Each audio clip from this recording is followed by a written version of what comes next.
Well, a good morning from the Johnson County, Kansas Sheriff's Office. Mundo in the Morning broadcasting live. Back to Blue Tour Stop number 11 is underway. We are looking forward to sharing the great stories from the Johnson County, Kansas Sheriff's Office with you throughout the morning here on KCMO Talk Radio. Everything from the sheriff down to folks involved with the FIFA preparations, of course, ahead of the World Cup this summer.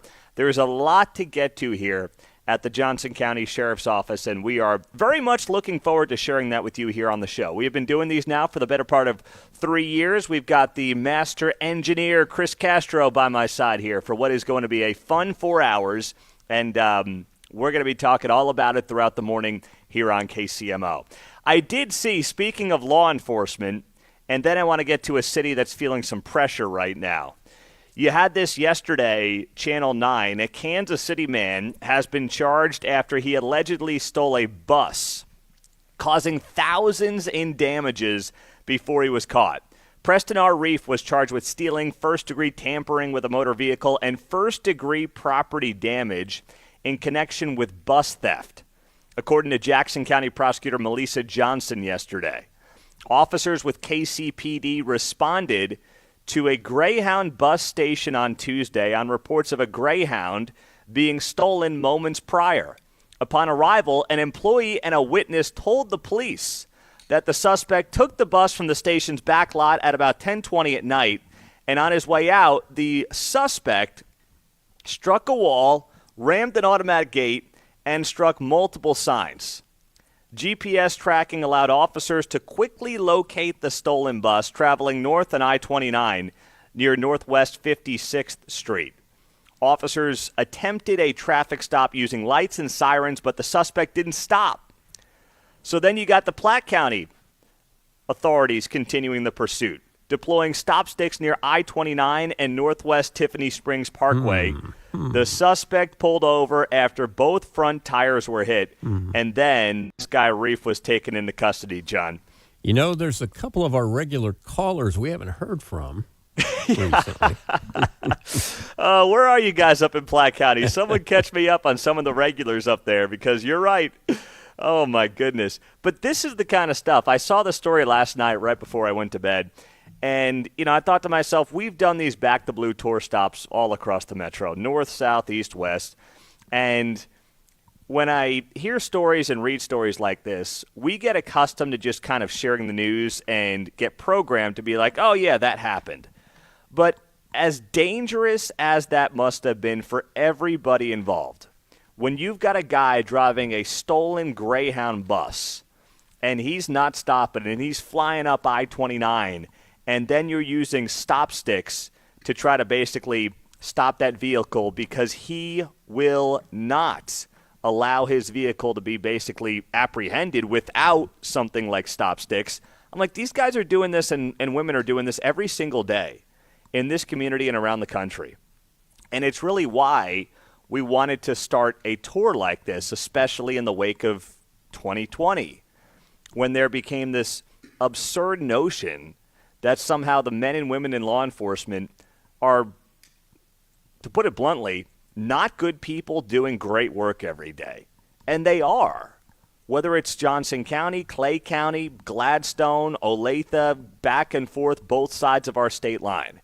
Now, I do believe the narrative has started to shift over the last, I'd say 18 to 24 months. But there's still a lot of work that needs to be done. There's no doubt about it. So we're happy to be here, and we're looking forward to having the sheriff on, who will join us in 25 minutes as we get our Back to Blue tour stop underway here on KCMO. I got an email last night, and I'm sure many of you did as well. If not, you may have heard about this. We've got this big vote happening in Olathe that's next week where they want $400 million to make capital improvements in Olathe to the school district. And that's combining schools, that's upgrading iPads. It's not for teachers, it's not for pay, it's not for anything like that. It's just capital improvements, and they're calling it a no tax increase $400 million bond issue. Well, last night they sent out an email to anyone who has kids in the district, and the email signals to me they don't feel super confident going into this vote on Tuesday.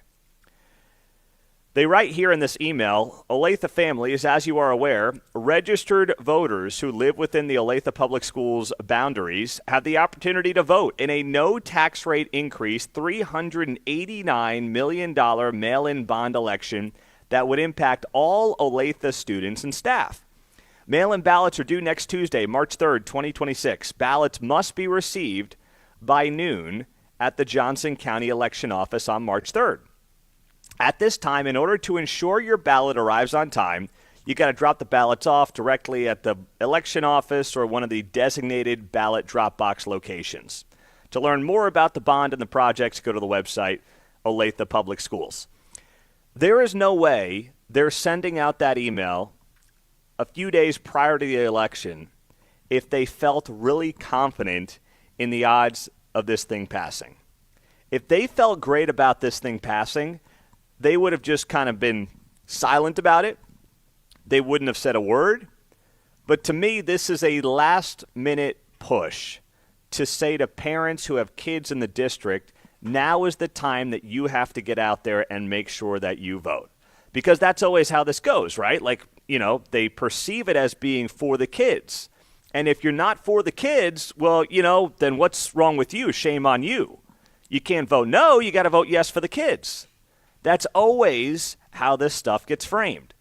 But I'm telling you, there is real angst that I have sensed across Olathe, and even the people that are in the political realm are telling me that they think this thing is going to pass just because the odds are always in favor of issues like this passing.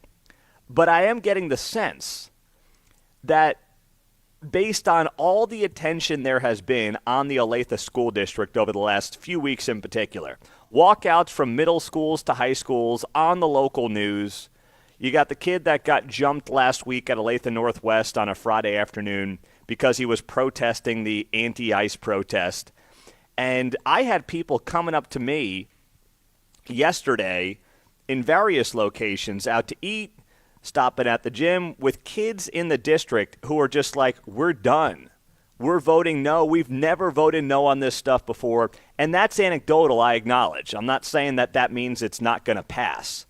But having that happen yesterday combined with this, 6 p.m. email that came out last night from the schools, I was like, wow. And it wasn't even from the superintendent. That stood out to me as well. It wasn't the superintendent signing this and lobbying for it. It was just from the communications arm of the Olathe schools, and it was signed Olathe Public Schools. Which, once again, why wouldn't the superintendent's name be on it? Is there a reason for that? Does he not want to be on it right now, given everything going on in Olathe around the schools? Possibly. It's entirely possible. So as we get ready for that vote on Tuesday, it's not about micro-covering Olathe because there's a bigger picture conversation here that I think applies to any school district on either side of our state line. And it's that people, like in 2020, are recognizing and coming to a conclusion that as much as I think we all believe teachers in the classroom, by and large, not all of them, but teachers by and large are doing the best that they can. I mean, I can speak for myself. Our kids have had great teachers, and they work hard, and they want to do the right thing, and they care about the kids. Not every teacher's like that, but you know what? Many of them are. At the top, you've got administrators, and you've got school board officials who are not doing enough when it comes to some of the chaos and the nonsense that is happening in these schools. And to ask for nearly $500 million right now, given how much attention there is on this school district in particular over the last few weeks and some of the issues that have come out of the school district. You know what? I think people are thinking twice. I do. And I think they're realizing, wait, you want $500 million? Kids are walking out of the classroom anyway. They don't want to be in the classroom. They want to go protest ICE. What are we giving you $500 million for to begin with? What are you doing with that? So they have a nicer hallway to walk down as they leave the building to not learn? Is that what this is for? They have shot themselves in the foot at every single turn. And if this thing goes down on Tuesday, they will have no one to blame at the top than the people staring them back in the mirror. That's it. So it is good to be here. We're at the Johnson County Sheriff's Office this morning for Back the Blue Tour Stop number 11. The sheriff, Byron Roberson, is going to be here at 6:35 on KCMO. You know, we don't talk enough about people coming together. We don't talk enough about people agreeing on big issues. Well, we have an example of that. How about Roger Marshall, Kansas U.S. Senator, and Bernie Sanders? Bernie coming together on what I think is one of the most important issues that we talk about it on the show, but we could always talk more about it. What is that thing those two guys have come together on? We'll share that with you next, right here on KCMO Talk Radio.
Vince Colonnese here. Join me for your lunch hour from 11 to 2 on 95.7 FM, KCMO Talk Radio. Hey, when there is agreement, we've got to talk about it here on the show. I think this is fantastic.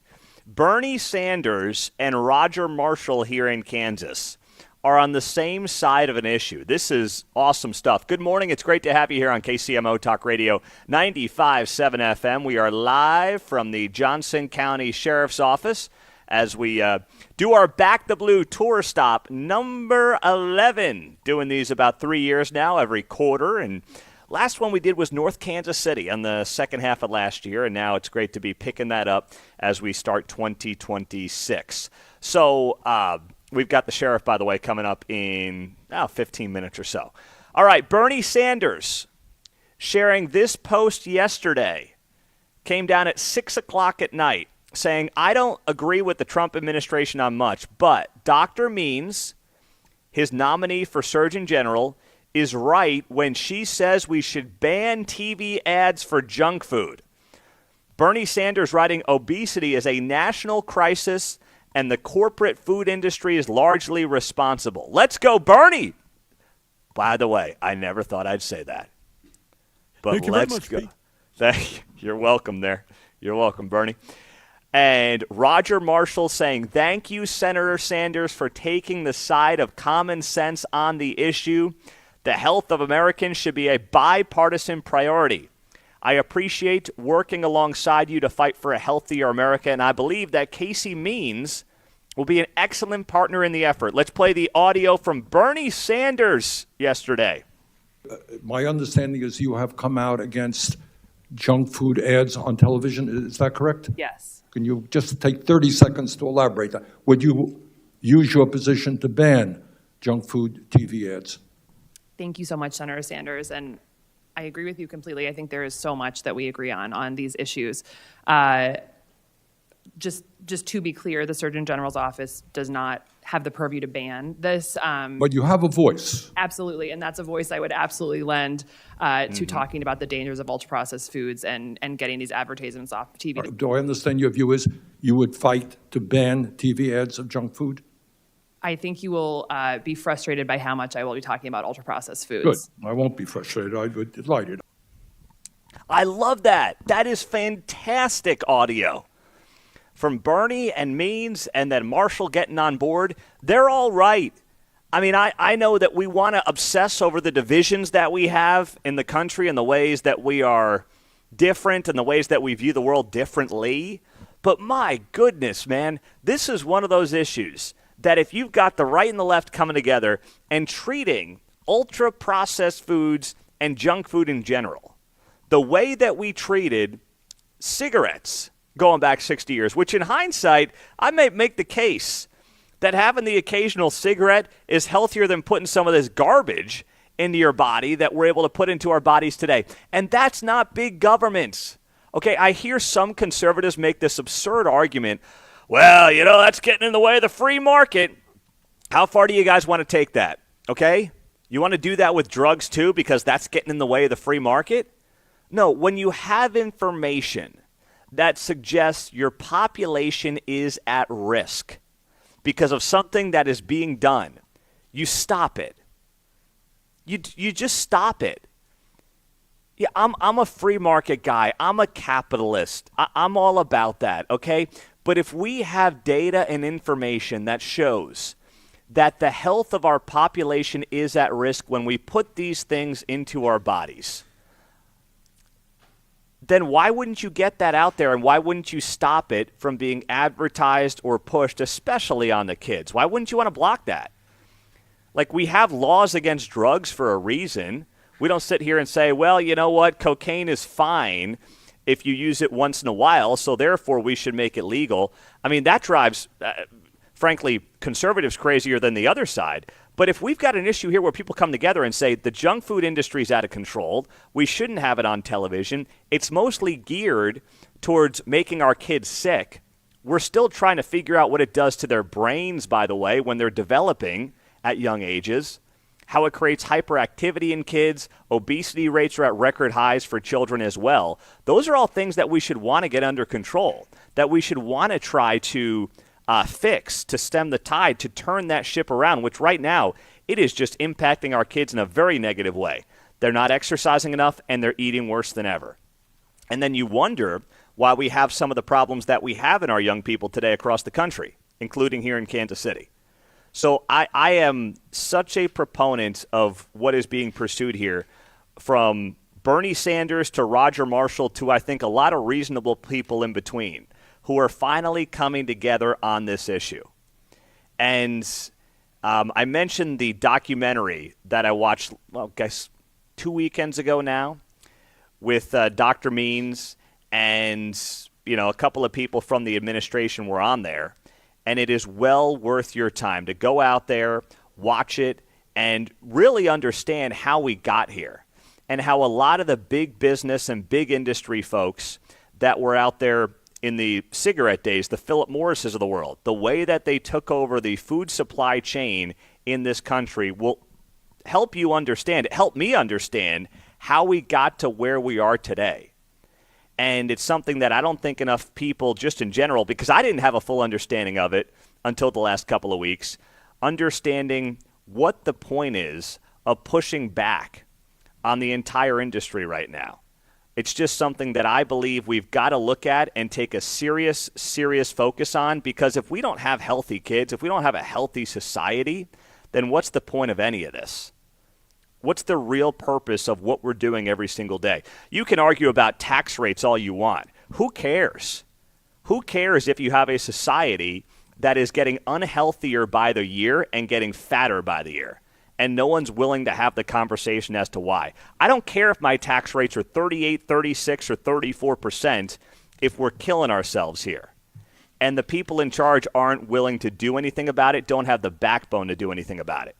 But the conversation's being had. It's why I was an RFK fan from the get-go, and that was not about the crazy ideas that he had or the things that I disagree with him on. If we had somebody who was hyper-focused on the well-being, health, and garbage that we have allowed ourselves to be basically ingested with over the last generation and is only getting worse, then I'm all in. I am absolutely all in. We are live at the Johnson County Sheriff's Office. Our Back the Blue tour stop number 11 is here. First one of 2026 on KCMO Talk Radio 95.7 FM. Coming up, we'll have the sheriff on the show. Last time we had him on the show, he was the police chief at Prairie Village. He's been the sheriff now for the better part of just over a year. So he will join us as we continue on next, right here on 95.7 FM, KCMO Talk Radio.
from the nation's heartland. You're listening to Mundo in the Morning on 95.7 FM, KCMO Talk Radio. Oh, yeah. Well, we are live at Back to Blue tour stop number 11. Now we start, I think it's year 4 of these tour stops. We've been to Prairie Village. We were there, I want to say it was 2.5 years ago. At the time, Byron Roberson was the police chief at Prairie Village. He's now 14 months into being the Johnson County Sheriff, and he's here on KCMO. Good morning, Sheriff. Good morning, Pete. Do you like the sound of that, by the way? Good morning, Sheriff. I do. I love it. Sound good? It sounds really good. Well, 14 months into the job, what's been the biggest adjustment for you? You know, the biggest adjustment, I wouldn't call it an adjustment. It really has been a gift to be able to, cooperate with all of our other municipal police chiefs, county officials, governing bodies in other cities, and just be able to get all of the deputies and everybody on the same page, moving towards a common goal. That has been the biggest change because it's such a huge organization. Well, and what's it been like for you taking over such a big organization? And not Prairie Village is a smaller operation, so now you're running the whole county. What's been that adjustment for you personally like? So that adjustment does cause you to be a little busier during the day. Yep. I put more miles on the car because I am one that's I don't want to talk by phone and just email. I want to see you face to face. So I go to the different locations that we have. And we have various buildings, various places that the county has that you have to get out and get to see what those places are and meet those people. So that's it does keep you a lot busier than it does for a municipal chief. For people listening right now, maybe they're in Overland Park, Olathe, Leawood. How do you work with those police departments in your role as the Johnson County Sheriff versus when you're dealing with something that's out county or in more rural parts of the county? Even though there's not many of them left, it feels like there still is plenty of rural parts of Johnson County.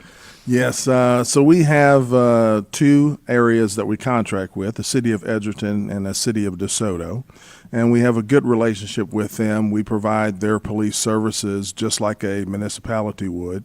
But as far as getting out to the other municipalities, when we first came on in our first year, our goal was to go to every police department and talk to every police chief in person. So we went to their house, and that took a few months, to get to every single one in Johnson County because we have a lot of different jurisdictions in Johnson County. So, but we got to them. We asked them what they needed, to make Johnson County safe, what they needed from the sheriff's office, and we started working on what those things were.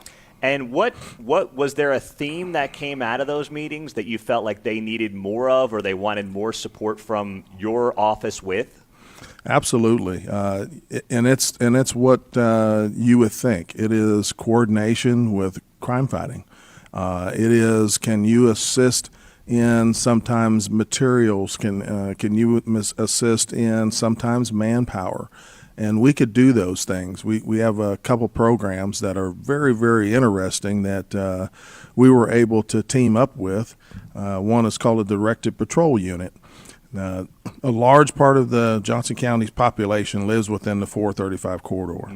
And in that corridor, you have a makeup of a lot of smaller departments that at times have very minimal manpower, as you know, like, your Fairway, Westwoods, Prairie Village, Mission Merriam, a lot of those areas, they're very busy areas. So we were able to deploy a unit called Directed Patrol.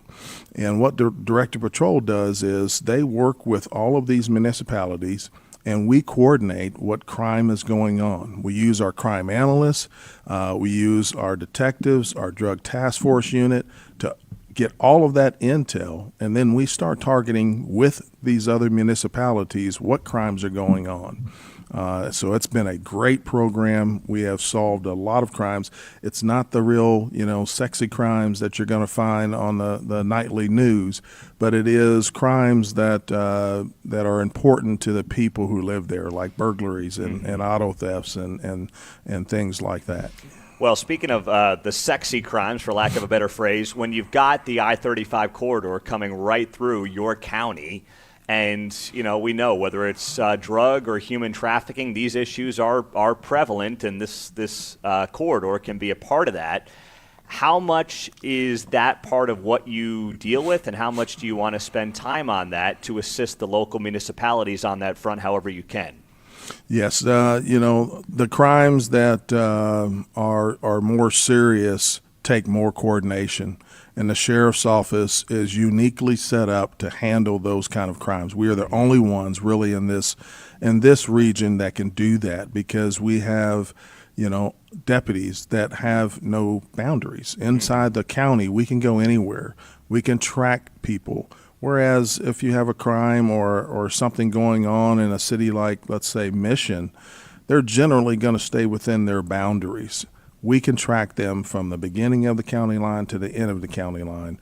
We coordinate with the state troopers. We have detectives assigned to the drug task force on the DEA, and we have our own drug task force. So a lot of those things all coordinate through the sheriff's office. Byron Roberson is the Johnson County Sheriff joining us on KCMO. We are live here for our Back the Blue tour stop number 11. So on that front, everyone's kind of asking about the coordination between municipal, county, state, federal, with a lot of obviously conversation on that front right now. What would you say to people who are like, hey, whether it's ICE or anyone else, what is the coordination between the sheriff's department and the feds if they are doing investigations in the area? We have great relationships. We actually, for many decades have had deputies assigned to a lot of these task force. We have deputies assigned to the DEA task force. We have deputies assigned to the Marshal task force. We have deputies assigned to the KCMO's violent crime task force. And all of these agencies basically use the local police departments and sheriff's offices to but to put people on there to do the job. So our relationship with them is very strong. We do not have anyone that is assigned to HSI, but when we need to work with them, we do. We'd like to work with them a little more, closely, so we can coordinate efforts, I would say, to make our community safe. And but that's a deeper subject right now. But we are out there to make the community safe, and that's part of it. And you think that it seems like more collaboration would be beneficial for everybody, is what I'm hearing here. Absolutely. Okay. You can't go wrong when you're communicating and talking and discussing what's going on. But the problems arise when we do things in a vacuum. When you look at Johnson County, obviously it's the county that's grown the most in this state over the last decade or so. With that, I'm sure comes new problems for you. So as you're now about a year into this job, what have you noticed on that front in terms of how Johnson County is changing, the population growth, and what that's led to for the sheriff's department that maybe wasn't there 10, 15, 20 years ago? Yeah, this county is bustling with new commerce, new people. You have a lot of things that are coming in, that you have a lot of more sophisticated crimes. And the sheriff's office has to stay up, along with the other agencies that have the task of keeping the community safe. That's an expensive endeavor. So you can't depend on just what you've done in the past to work. We have to also look forward. We have to be forward thinking, because a lot of these crime fighting tools are very expensive, but they are excellent, as far as the technology. And so we want to be an agency that embraces technology and embraces new innovation. That's part of our whole thing that we've been doing this year is new innovation, through service and fighting crime. But all those things take money. When you say sophisticated crime, what do you mean by that? You have a lot of cyber crimes that are occurring. Okay. You have a lot of fraud crimes that are occurring. And you have a lot of, I say sophisticated, because you have people that are now using things that we use, such as drones and surveillance technology. So we have to be a step better to be able to combat those types of things. Sheriff Byron Roberson's here. Are you fully staffed right now? We are almost fully staffed. This has been a very good year for us. We are pretty close to full staff, but we're still always looking for great young men and women, and it can be older men and women. Yeah. We have civilian jobs, we have certified deputy jobs, and we take all ages. Do you feel like the tide is starting to turn when it comes to law enforcement and applications picking up, and that unfortunate stain that existed maybe a few years ago is starting to fall by the wayside? Well, I will say this. I wouldn't say that I'd call it a tide, but I will say that we are seeing more dedicated people that want to do this job. We're seeing less people that are just waking up and saying, oh, I think I want to be a deputy or a police officer today. The people that we are seeing putting in applications have put some thought behind it, and I think those make a better candidate pool for us. Well, Sheriff, you're going to be back on later in the show, so we'll talk about the World Cup preparations and what that looks like at about 9:30. Sound good? Sounds real good. All right, Sheriff Byron Roberson, kind enough to have us here on KCMO. Back to Blue Tour Stop number 11. Coming up, we'll get to our 6 at 6, top 6 stories in the 6 o'clock hour here on KCMO.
KCMO's Back to Blue Tour, stop number 11, is live from the Johnson County, Kansas Sheriff's Department.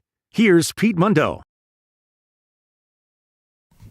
Well, as we take you up until 7 o'clock here on KCMO Talk Radio, great to have you on the show. And thank you to the sheriff. We've got more guests coming up here after the top of the hour. But it is that time of the morning. Let's do it. It's time for the 6 at 6 on KCMO Talk Radio. Number 1. Well, the U.S. military used a laser yesterday to shoot down a Customs and Border Protection drone, according to members of Congress and the FAA. Responded by closing more airspace near El Paso. It was just over 2 weeks ago that the FAA shut down the El Paso airport and the surrounding area after another use of an anti-drone laser. This time, commercial flights were not affected by the expanded airspace closure over Fort Hancock. Representative Rick Larsen and several other top Democrats on the House Transportation and Infrastructure Committee said they were notified through official channels as to what exactly was going on. So I don't know what to make of this, but just know for the second time in as many weeks, there have been military concerns regarding airspace near El Paso. So definitely something to watch. Next up. Number 2. Back here in Kansas City. A woman has been charged, accused of threatening to shoot up Kansas City area schools. A Lee Summit woman is facing a terrorist threat charge after making a series of threats to schools in the Kansas City area. Jackson County prosecutors yesterday charged Catherine Welty with first-degree terrorist threats and second-degree harassment. According to court documents, KCPD received multiple emails from Welty this Tuesday stating she was going to shoot up some schools and threaten to kill people in the Kansas City area. Court documents say Welty has sent hundreds of emails over the past 4 years, causing multiple email addresses to be blocked by the police department. She will then make new email accounts to continue to contact the police departments. Welty was taken into custody this week, and when KCPD officers attempted to interview her, she immediately started repeating explicit comments according to court documents. So, thankfully, I mean, it's time to take somebody like that in and, set them straight. Next up here in the 6 Number at 3. 6. All right. Kansas City man charged after allegedly stealing a bus and leading police on a chase across I-29.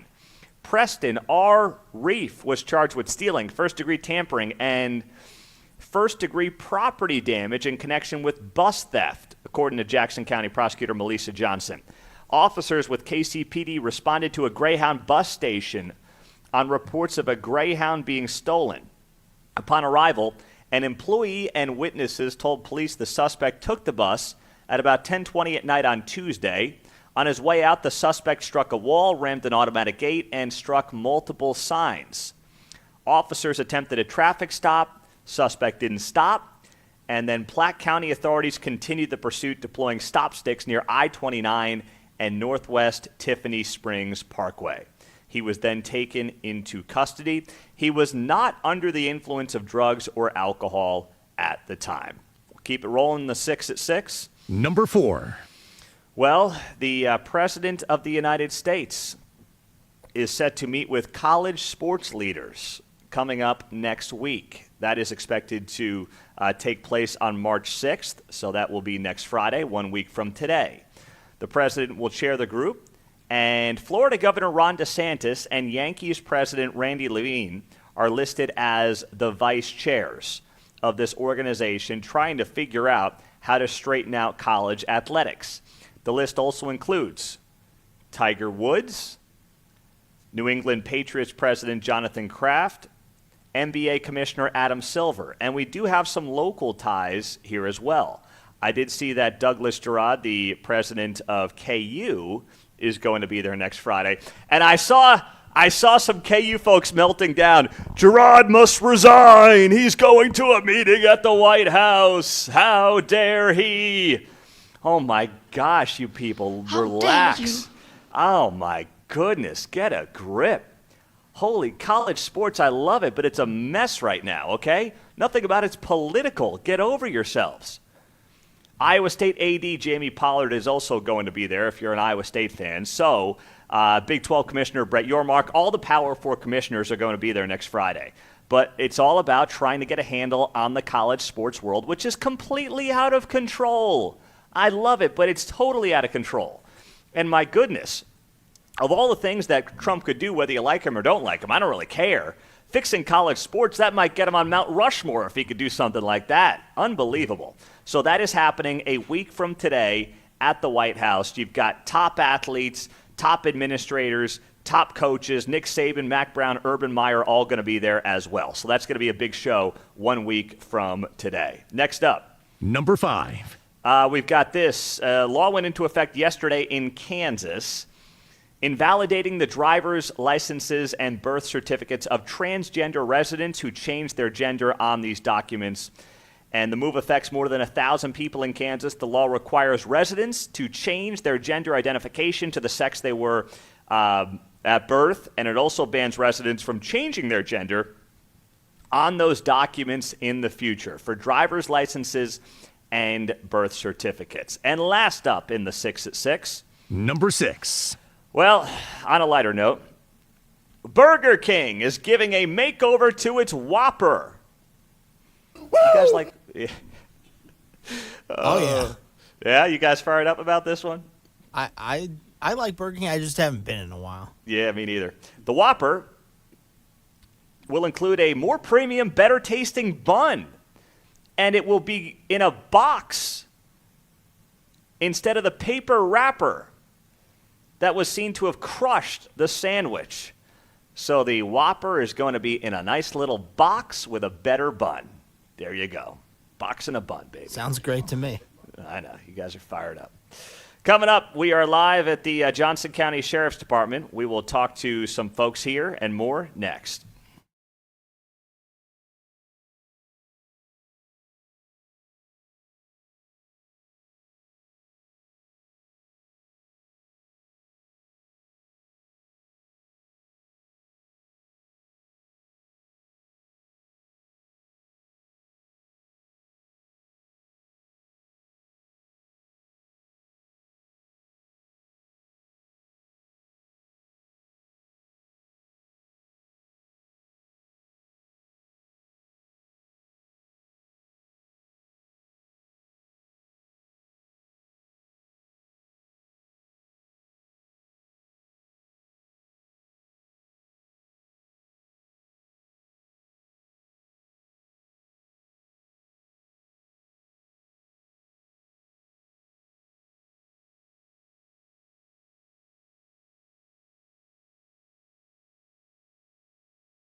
We are live at the Johnson County Sheriff's Department for our Back the Blue tour stop number 11, our first stop of the 2026 calendar year, and we are happy to welcome on and say good morning to Sergeant Ryan Garcia, Community Policing Unit, and Deputy James Smathers with the Take Me Home program here in Johnson County.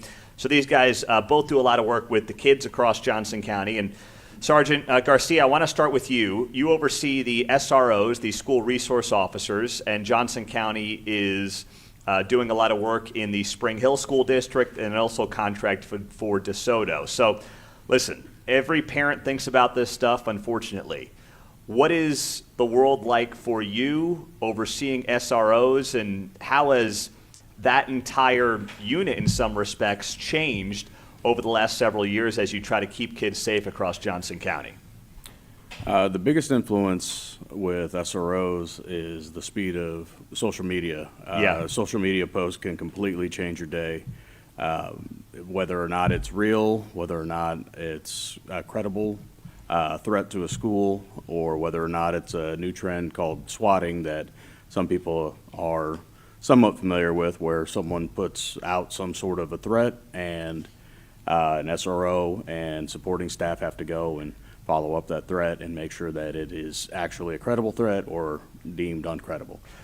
And that's something, gosh, we had one of those here recently somewhere in the area, but that's becoming more popular partially because of social media and the phones? That's correct, yeah. Wow. So then what about the safety of the schools themselves? I mean, all schools now do have layers of safety. It's not like even when I was growing up where you could walk out to your car and grab lunch and leave. Right.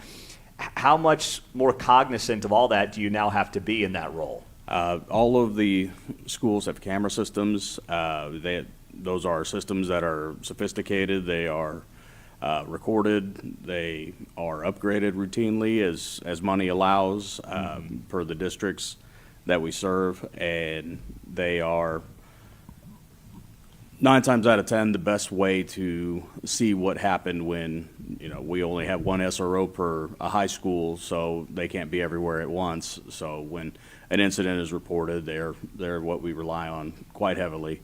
However, there are other systems in place, and then there's a really good working relationship between the SRO and the school staff. So, how about building a relationship with the kids in the schools? How has that been in a social media age for these SROs when, you can see things on social media that are half truths or not true at all? How do you build that relationship with the kids in today's world?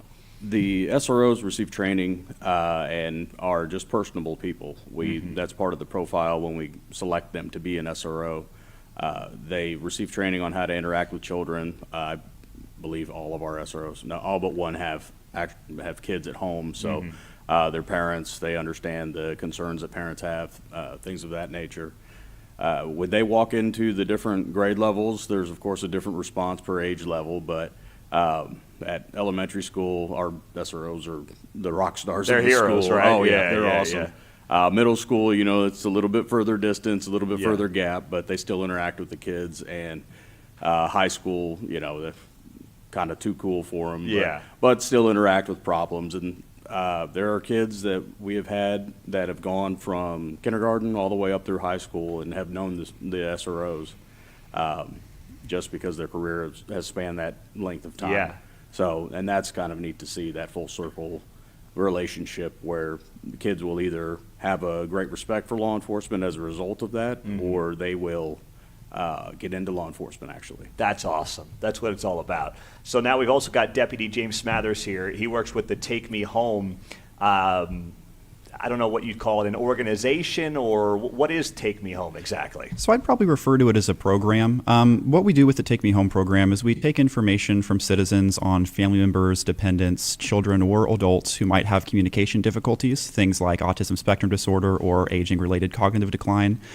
These people tend to wander off, they can get lost, and when we come across them in the community, one of our main responsibilities as law enforcement is to help keep our community members safe and be able to get these people back home to their families and to their caretakers. And so through the Take Me Home program, we'll record names, we'll take down photographs if family members want to provide them, addresses, behaviors, communication styles, any information that might be helpful on these people in case they wander off and one of our officers is the only person who's able to have contact with them, so we can help get them back home.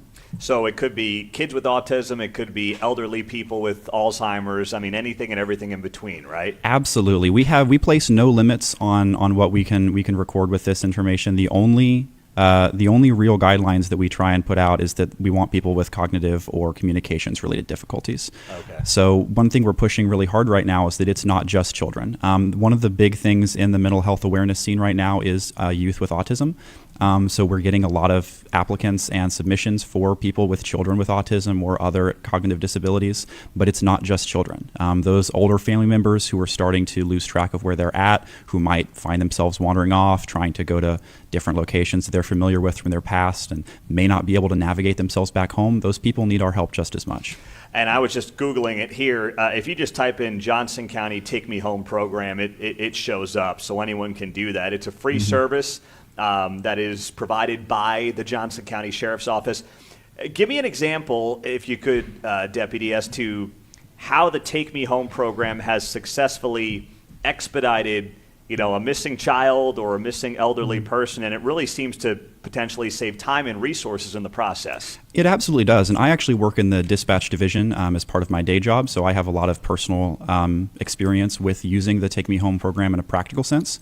One of the ways that our program works is that once we've entered someone into our database, if we've associated an address with them, we can do a geographic search. So if we locate someone out in the community who appears to have some kind of communication disability and appears confused or doesn't know where they're at, we can do a geographic search based on where they were located and check for any submissions to our Take Me Home program within that, like a certain radius around that location.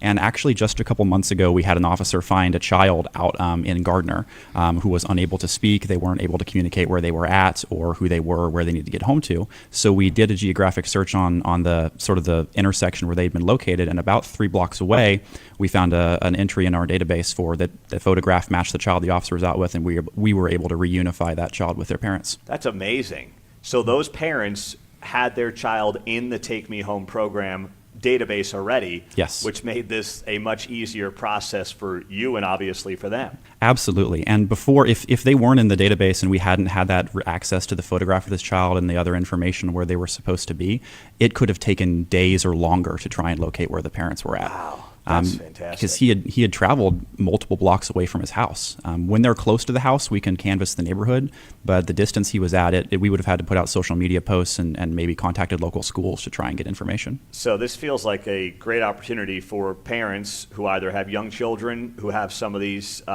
barriers, or elderly parents as well who might be in Johnson County, right? Both sides of the spectrum work. Absolutely, yeah. And like I said, we're pushing really hard right now to try and get those older people with Alzheimer's or dementia, other cognitive decline, who may need this resource as well. Because it's easy to forget that these people can need help sometimes as well, because we've seen them in our lives as these strong parent figures who can handle themselves and take care of themselves. And it's important to keep in mind that it's our responsibility as they're aging to help take care of them as well. And this applies to anybody in the county, right? This is not just for out county area, this is anyone. Absolutely. And we don't even limit it to just Johnson County.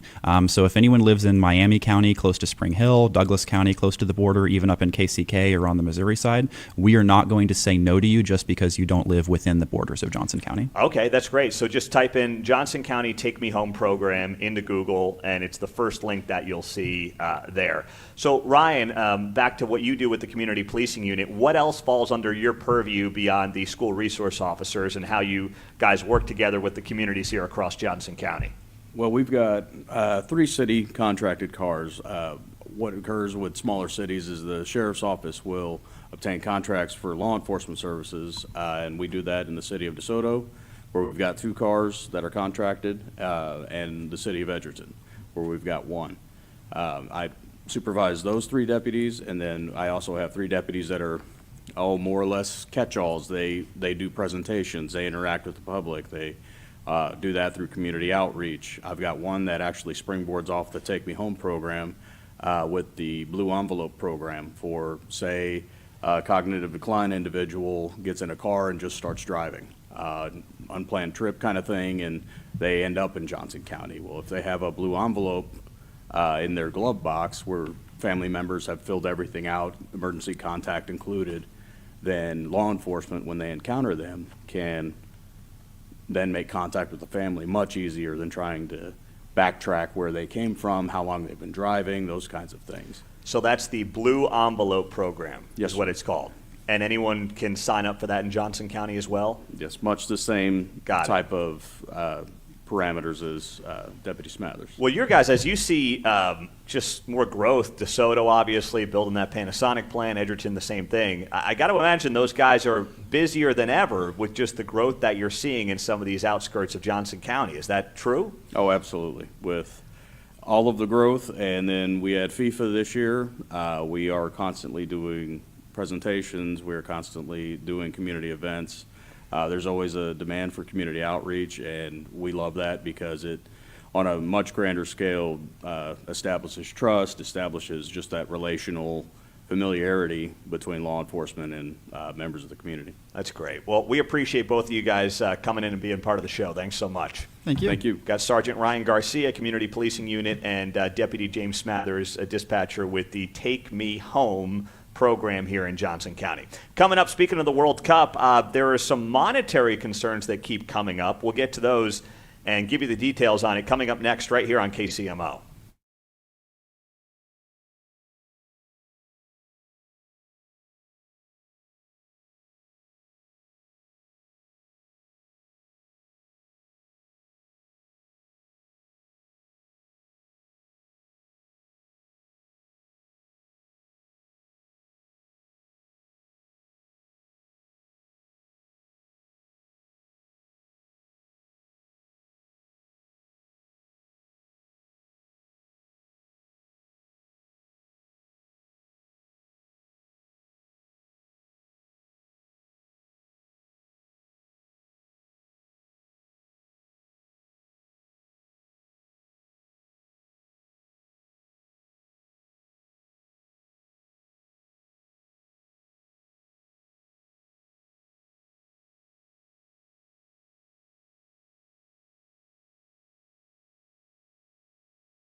KCMO Talk Radio is backing the Blue. Tour stop number 11 is live from the Johnson County Sheriff's Department. It's Mundo in the Morning. It is great to be here as the sun starts to rise around Kansas City. We got a nice little setup here at the Johnson County Sheriff's Department. And I'll tell you what, all eyes are on the World Cup. We're obviously going to be talking to some people this morning about preparations for the World Cup as it relates to how the Johnson County Sheriff's Department's helping out. But there are some issues starting to pop up. You just can't deny it. And there are some things that I have been hearing from people in Kansas City area law enforcement now for the last couple of weeks. Now, this week, you may have seen that there were members of the Kansas City Police Department and area departments who were in Washington, D.C. And they were there to say, hey, we need public safety funding. We've got to make sure we have that money. If we want to keep people safe over a month and a half from all over the world, well, we've got to make sure we have the bodies and the funding to do it.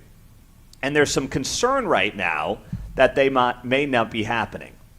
So we were telling you about this earlier in the week. Kansas City expected to get up to $80 million in federal funding for security and transportation. And this is part of a $600 million congressional package to support World Cup security efforts in the United States. So we've got 6 games, obviously, here. We've got 4 nations base camping here in Kansas City: Argentina, the Netherlands, England, and Algeria. They project 600,000 fans coming across the region. That number, whatever you want to do with it, you do with it. I'm not sure I buy 600,000, but we know it's going to be a lot of people. And now what we're seeing is fan fests getting scaled back or eliminated around the country. Not here in Kansas City, but other cities are scaling back what they're doing on the Fan Fest front. Now, we know that World War I is going to be obviously kind of the hub of the Fan Fest here in Kansas City, where you're going to go out there, kind of like the NFL draft was a couple of years back, hang out, big scene, TVs, rah-rah, the whole thing, right? Well, in New York and New Jersey, they canceled their Fan Fest scheduled for Liberty State Park because of costs. And they're instead planning smaller celebrations across New Jersey and New York. In Seattle, they have opted for a similar approach, creating a distributed model with at least 4 locations throughout the city instead of one big fan fest. So all these things came up this week on Capitol Hill, where you had members of Kansas City area law enforcement out there saying, first off, we got to have the money, okay? That's a non-starter. You got to fund us. And right now you've got this partial government shutdown going on that Mark Alford is admitting here in Missouri could affect the funding for the World Cup. So we are sitting here for many people on payday. And as you get paid today, and many of us get paid today, remember this: TSA received a partial paycheck today. Now, they're still showing up to work. They're still going to be there if you're going up to the airport today. But you have people who are going to be grumpy, and I understand why, rightfully so, saying for the second time in a few months now, we're getting caught up in the middle of this government standoff that is completely absurd, and it also could impact us if the World Cup security money's not coming through. So if you care at all about these things, I mean, this government shutdown is impacting all of this.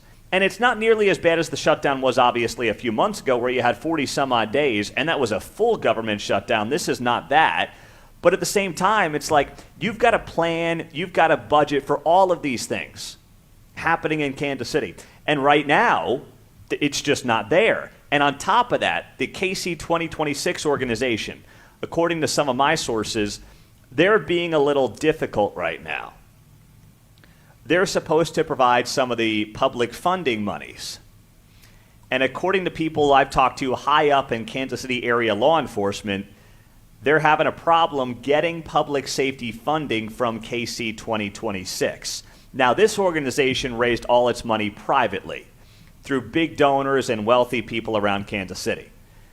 They're still trying to fundraise with 100 some odd days left. But my sources in Kansas City area law enforcement are saying that KC 2026 is frankly becoming a pain to work with because they're not getting some of the public safety dollars that they have been expected to get.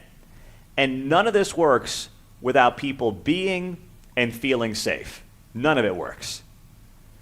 And to be clear, as much as Kansas City, yes, did want to be a part of the World Cup, a lot of this came from the federal government too, right? I mean, this was decided on during Trump's first term in office. That's when it was announced the World Cup would be coming to North America, including, Kansas City being a part of that whole process. But that goes back 7-8 years at this point. That's not some new development over the last couple of years. So we're stuck with it, so we better make sure that we've got the funding and we've got the safety protocols in place to make sure that this is going to be a safe event. And I know that it's a topic here in Johnson County, and we'll talk about it more with the folks here on our Back to Blue tour stop number 11. Coming up, we got the canines coming in, baby. We got Skipper and Sparky here. Don't miss them. Next on KCMO Talk Radio.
KCMO Talk Radio's Back the Blue Tour Stop number 11 is live from the Johnson County, Kansas Sheriff's Department. Here's Pete Mundo.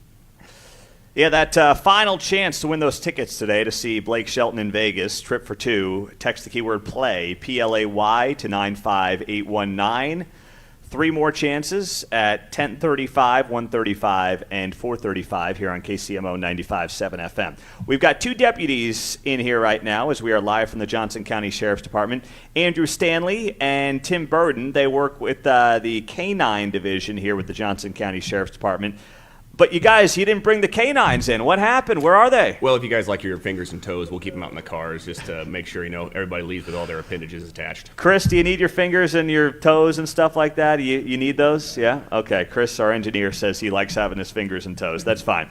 All right. So take me through then the narcotics. Let's start there. I mean, that's obviously something everyone talks about right now, whether it's fentanyl, drug trafficking, anything else that's going on in Kansas City and around the country. How do these canines help you guys specifically with narcotics, and what does that look like when you're investigating cases like that?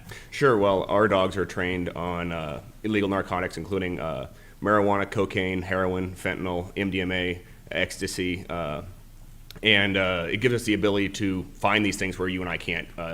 Humans are visual creatures. We use our eyes.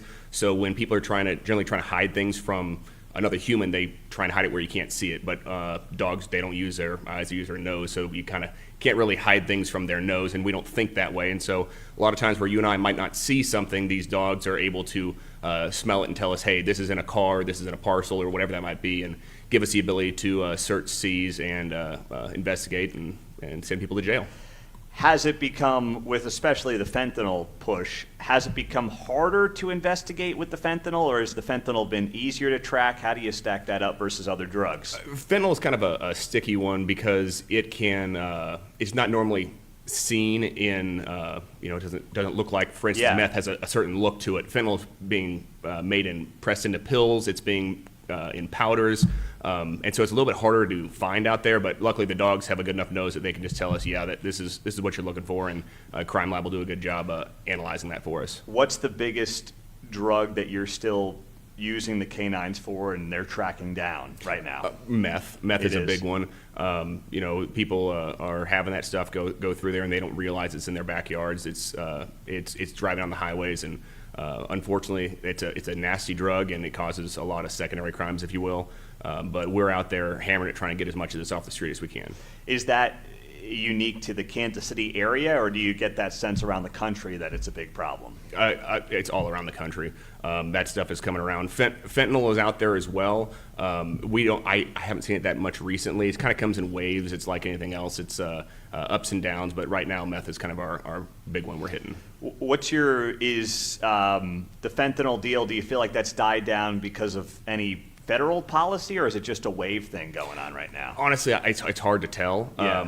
Because you can go 6 months without getting any fentanyl, and then you have a huge hit, and you get 30,000 pills in one hit. And okay, well, you're just looking at a very small sample size, so it's hard to see what's really going on in the world. We're just kind of in our own little world, looking at just what we're doing. So. Yeah, that's amazing. All right, so then Deputy Stanley, with what you're doing with more of the explosive device detection side of this with the canines, what are some of the things that you've been involved with on that front that Johnson County residents don't really know about, and how you've used these canines to effectively help you on that front?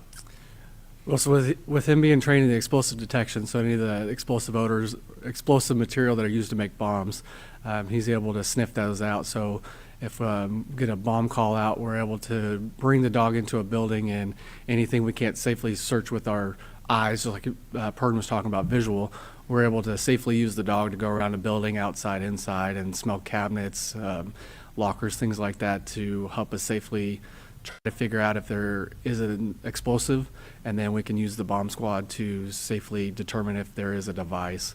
And then we also are able to do preemptive sweeps of large-scale events, so sporting events, things like that, where dogs are able to go around and help us determine if there's anything unsafe around, and then be able to take care of it.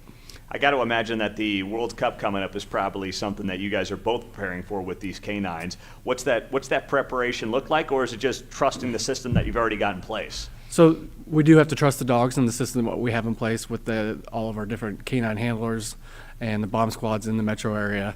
And so some of us are starting to ramp up to get our dogs kind of tuned up to do larger sweeps around buildings, Arrowhead, the different sporting events around the metro area, just so the dogs are able to do work longer. And I'll jump in right there. One of the things that people may not realize about canine units is we work as a team. We're out there, and for instance, I think on Tuesday, KCK had a bad guy run from them. We had a dog from Shawnee up there. One of our dogs was up there. KHP had a dog up there, and Edwardsville had a dog up there. We all work as a team. We come together as a group. We're a resource for anybody in the region that needs help. We'll go out there and help them. And so, like for instance, for FIFA, there might not be a call out that Stanley needs to necessarily go to in Johnson County, but he's ready to go up there and help sweep Arrowhead. And then a week later, if we need something, other dogs will come and help us. And so it's a community that we work with. We all get along, we all train together, and so if somebody's out of town, hey, someone can jump in and help it. So it's really a community of the handlers jumping in and helping each other. Now, most importantly, do the canines get along?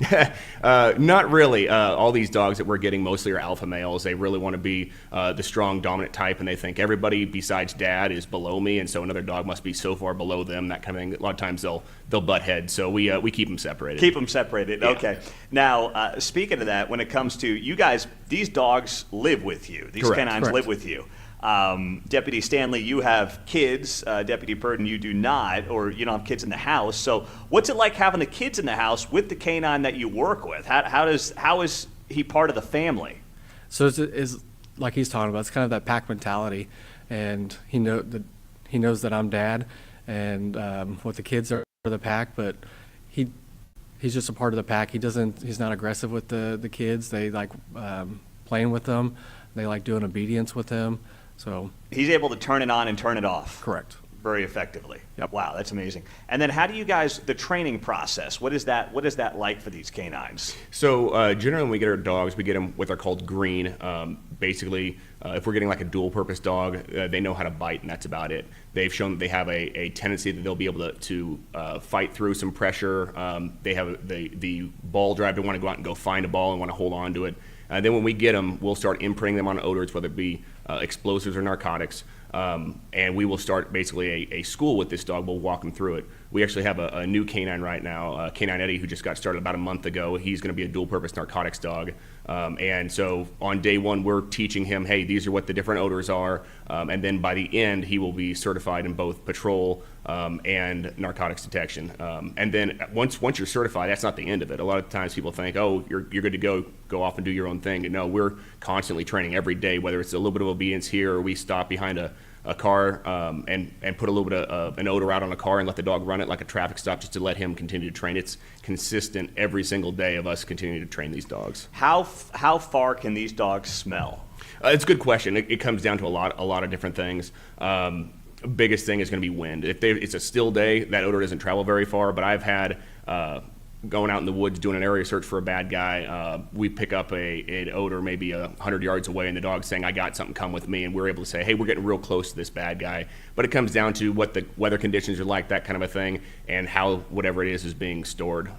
People seem to think that you can hide stuff from dogs. We had a parcel one time that was 4 pounds of methamphetamine covered in a gallon of mustard, and the dog, just the way their nose works, is a little bit different. Where they didn't just smell mustard, they smelled, I smell mustard and methamphetamine, and Dad, it's right here, that kind of a thing. So Wow. they're pretty amazing creatures. That is amazing. Wrap it up. You can each answer this however you want. What's the most misunderstood part about these canines? I think that a lot of people think that these dogs are mountain lions, that anything in front of them is just going to get torn to shreds. These are highly trained, highly specialized animals that, my dog, he's a SWAT dog. We use him on call-outs. He's used to being around people that are in uniform, and he knows these are on my team. But the bad guy, he looks different. He's hiding from me. They're not just a uncontrolled monster that's going to attack anything. They're very, very highly trained animals. How would you answer that, Deputy Stanley? I would say how trained they are. Mm-hmm. You see just a golden retriever and you think just a pet, but is far from that. He's highly motivated and just wants to work. So you've got the Golden and you've got the German Shepherd? Belgian Malinois. Okay. All right. That's great. Well, we appreciate both you guys coming in, being a part of the show, and sharing the stories with us. Thanks so much. Thanks for having us. All right. Deputy Tim Purdon and Deputy Andrew Stanley on KCMO Talk Radio 95.7 FM. Coming up, let's touch on the detention centers in Johnson County, Kansas, and what that looks like to keep the county safe. We'll continue with our Back the Blue tour stop number 11 from Johnson County right here on KCMO.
KCMO's Back to Blue Tour, stop number 11, is live from the Johnson County, Kansas Sheriff's Department.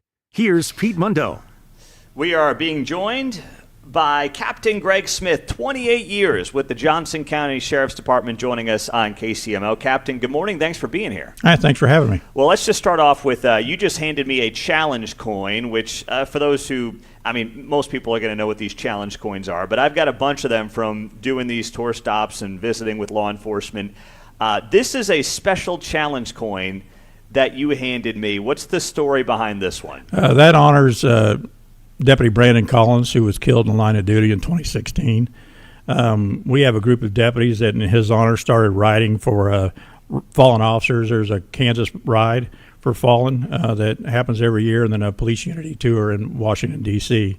That happens every year. And they ride to get money for those organizations and to help with maintaining the wall and everything in D.C. So what happened, for those that don't remember, 10 years ago?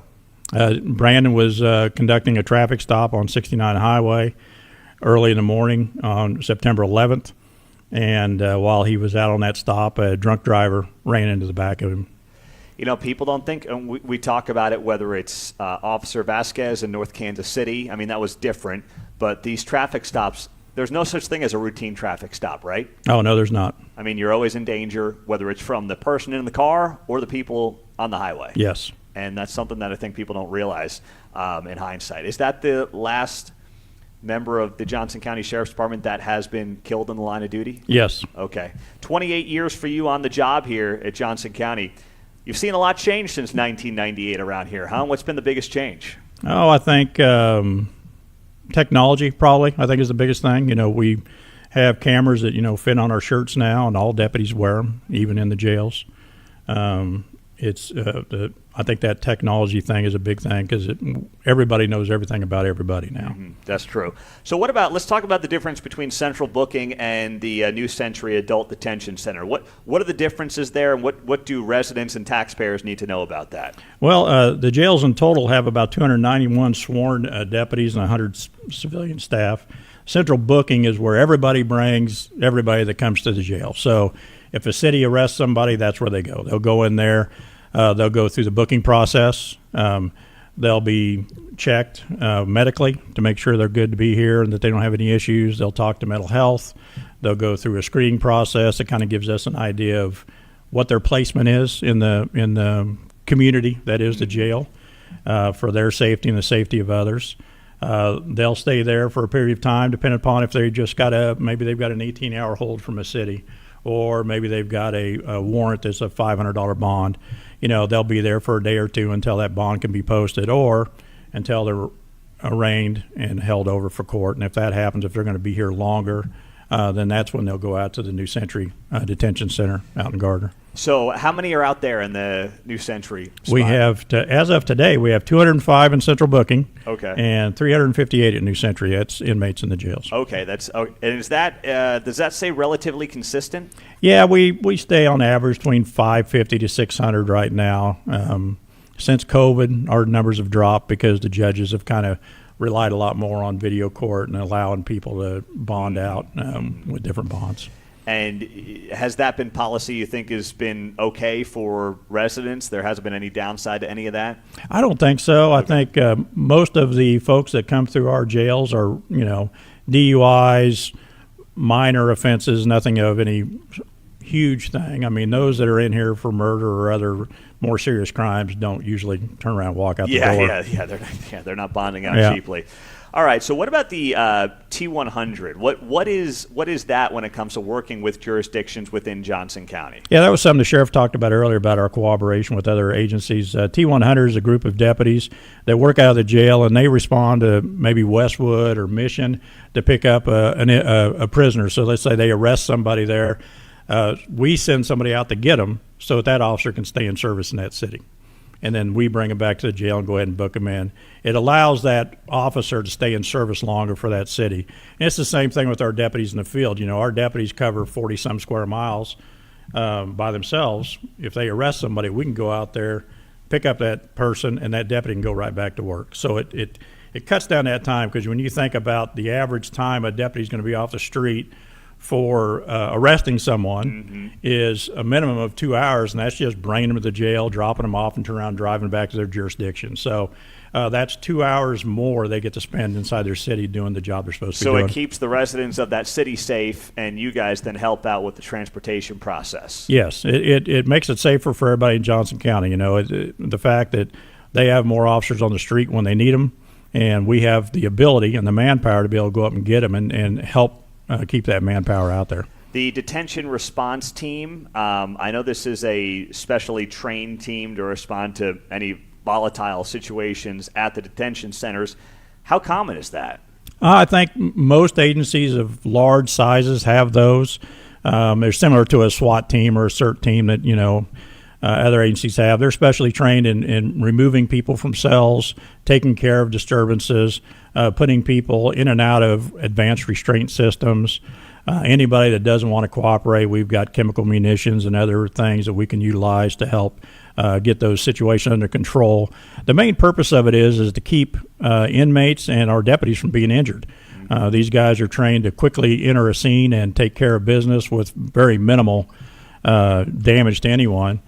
We've found since we've reinitiated this in about the last year and a half that our use of force incidents have dropped about 25%, and injuries have dropped dramatically for deputies and inmates. That's great. Well, in our final minute, I do have a note here that you designed an outdoor training and fitness track using scrap materials given to the Sheriff's Department for free. So 38 years on the job, you're keeping everybody in shape around here, huh? Well, we're trying to, and that's one of the initiatives the sheriff has, and I think it's a good one. You know, we tend to get a little lazy and round if we don't get out and do something, and so we were able to put together a quarter-mile track out in some area that we didn't use for anything, and with the help of the county facilities and all that coming out and helping us, we've been able to put together a fairly good exercise area, and it's continued to grow, and it's been zero cost to the taxpayers. That's amazing. So you're the guy. I mean, you come across, you know, nice, likable, but you got a side of you. You're going to kick these guys in the butt out there on the track. We like to do that. We like to keep them going because, you know, the thing is, in this job, we go from 0 to 100 in a matter of a second. You got to be prepared for that. That's great. Captain Greg Smith, thank you for being here. We appreciate the time. Thank you. All right, there you go. Greg Smith on KCMO. We are live at the Johnson County Sheriff's Department here on KCMO. Back the Blue, tour stop number 11, our first one of 2026. Coming up next here on KCMO Talk Radio, we will talk to folks from the Operations Division in charge of the Patrol Unit, Crisis Intervention Team, and also tied into World Cup preparations coming up next.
KCMO.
KCMO Talk Radio is backing the blue. Tour stop number 11 is live from the Johnson County Sheriff's Department. It's Mundo in the Morning.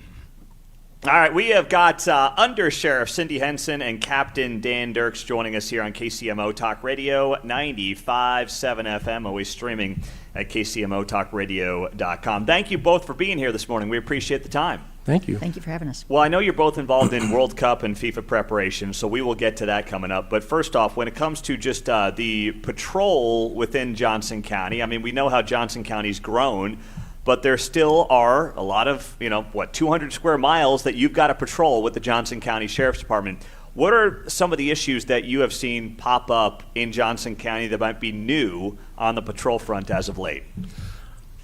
Recently, with the advent of the industrial parks popping up around the county, we do most certainly see an increase in vehicular traffic, specifically 18-wheelers and things like that. So that has increased our patrol efforts there and enforcement and making sure the roads are safe. How about you, Cindy, from a perspective of just overlooking the entire department? How have you strategized differently with these 200 square miles that you guys have to patrol? One of the things that we're looking at is using the data to find out where our officers need to be, where the deputies should be patrolling to have a higher likelihood of catching people doing things they shouldn't be doing, and also reducing our response times to where the calls are being asked to, or where the calls are at. I think for the most part, one of the things that I find unique about the patrol division in the sheriff's office is that it is a little bit of rural and a little bit of city. And each of them come with their unique challenges. And I think one of the things that people would like to know is that our deputies are extremely talented in knowing how to handle something that, whether it be a rural issue with farm animals, livestock out on the road, or something that is more commonly known about burglaries and other kind of domestic violence type of cases. Well, you're right, because there's really both extremes in terms of like urban crime, on the interstate maybe, and then also very rural things that you're dealing with. When it comes to, the I-35 corridor, and we've talked to city officials and city law enforcement, but obviously with the sheriff's department, how much of that, with I-35 right here, drug trafficking, human trafficking, how much is that part of what you've dealt with over the last few years? It's a standard part of our patrolling efforts, our interdiction efforts. Several major arteries here throughout the county, of course, I-35, 435, US 169, US 69. So each of those arteries pass right through our patrol districts. So one of the duties that our deputies have is that regular patrolling of those arteries to make sure or try to interdict such activity. How much of that is you patrolling versus cities patrolling, catching, and then calling you in for backup? It is almost 100% us patrolling. Oh, it is? Okay. Yes. We have our 5 designated patrol districts that we secure. But also, while we have countywide jurisdiction, we have a specific assignment to these 5 districts. And like I say, 100% of that interdiction effort is our own. We do have specialized units within the agency that will work with cities separate from our own patrol division. Go ahead. I think what he's referencing is the directive patrol unit that I believe the sheriff may have mentioned earlier in the show. We have a group of folks that are specifically working with cities to address high crime areas, some of the trends that have been identified to try to reduce that and helping them overall keep our county safe. I think that when we look at what our patrol focus is, about 70% is through self-initiated activity. So that is that interdiction, that is making those car stops, that is contacting folks if they see somebody doing something suspicious, or they're checking the welfare of somebody that might be stranded on the roads. And then they are doing their investigation, if you will, on if there's anything that they need to further investigate. No, that's great. Now, on the crisis intervention team, how does that team interact with the public on a regular basis? So the crisis intervention team is a group of trained mental health folks who are available for officers and deputies who are dealing with a family member or somebody that is in crisis. So they can come in and they can help with the things that are not our specialty. For example, if you have somebody who is in crisis and they need to have hospital care, the the CIT, the co-responders can help and get them into the hospital. Are those things that are done in addition to whatever the city Police Department does, or is this a unique team that gets called in from Johnson County by Overland Park, Olathe, whoever? No, it is a unique team within the sheriff's office, but the municipalities also have such teams as well. Okay. We work closely, as the undersheriff referenced, our co-responders who are actually members of Johnson County Mental Health. They actually work right alongside us in our office, and they will come out to calls in those situations. The evolution of law enforcement is to find those resources that a person actually needs to do what's best for them. And So the co-responders have been phenomenal in that respect. A lot of this is what, like mental health related calls and things of that nature? Is that what really is handled there? Correct. Okay. Now, are they joined by a deputy, or are they trained where they can go out on their own? No, whenever we make use of our co-responders, they work in conjunction with the deputies for their own safety. Okay. Just by the nature of the calls. We stay on scene the entire time while they're there and are with them as they go through their work that they need to do. Yeah, that's okay, interesting. Now, we are being joined by Under Sheriff Cindy Henson, Captain Dan Dirks on KCMO, Johnson County Sheriff's Department. Let's talk about the World Cup preparations. Who wants to take it first? What has this been like for you? You know, you both obviously have long careers, but this has got to be unlike anything you prepared for in your career. It's a whirlwind. We've been planning for well over 18 months, almost 2 years for this, and it's slowly progressing and starting to coalesce now. What's the hardest part of this preparation? The anticipation of what is actually going to take place as we receive information from FIFA KC and the world stage and what is going to take place. How would you answer that, Cindy? It's planning for the unknown. Yeah. And it is, as details come in, we get a little bit more information to help us with our plan. But we have a lot of anxious deputies who are wanting to know what will be expected of them, what will that 45-day window look for them. And we are anxious to be able to provide that information to them, but as we go along, that's probably the hardest part, is just trying to plan for the unknown at this point. So I think about, some of the roles. Obviously, security at any event is going to be huge, but, there's things like escorting dignitaries, right? I mean, who's, I don't know about driving Prince William, but who's escorting him to a game? I mean, things like that. Do you know what that's going to look like yet? Right now, we are coordinating with Kansas City, Missouri, and all of the local agencies. I think that's what makes Kansas City special, is the fact that we have really good working relationships with all of the law enforcement agencies in the area. And so we are coordinating regional escort-type teams. KCMO is, we're working with KCMO. KCMO is actually the coordinator, but we're all helping them with that, providing them resources so that the teams can be escorted to and from their activities. Who's kind of coordinating the coordinators? Who's in charge?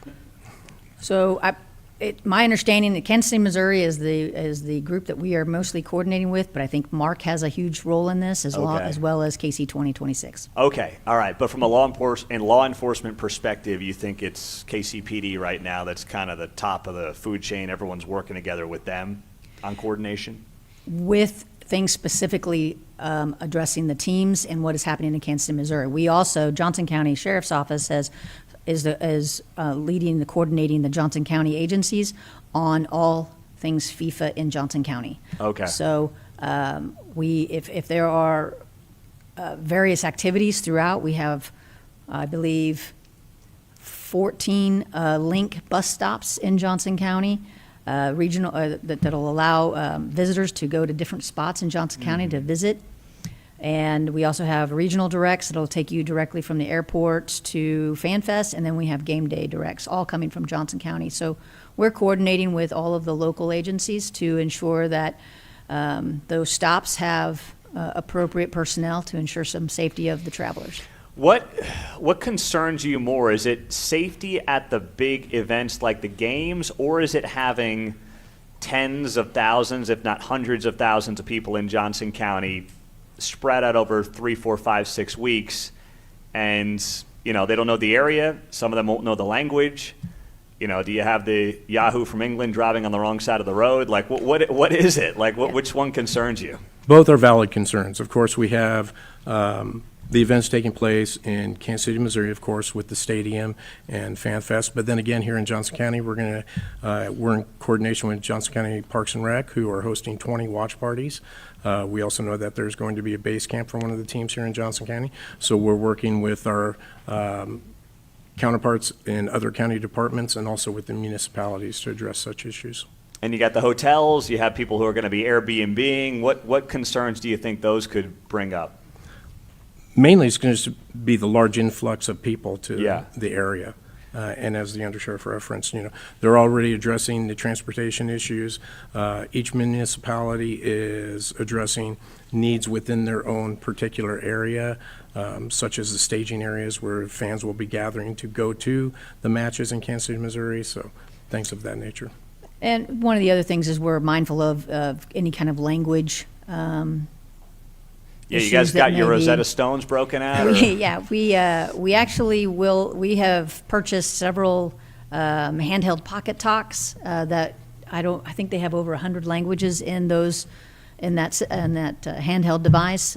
They do have their cell phones that also have some translations, and then our body-worn cameras will have a translation component. Is that as well. right? The Yes. cameras are going to have Yes. translators on them? Yes, and so we will be able to have that as well. So we think we will be able to navigate some of the communication issues with those resources. And, we are working with consulates to determine, if any of our foreign visitors get into trouble, how we handle that. I was going to say, how do you get your money if someone's pulled over for a speeding ticket? That is what we are currently trying to figure out. Okay.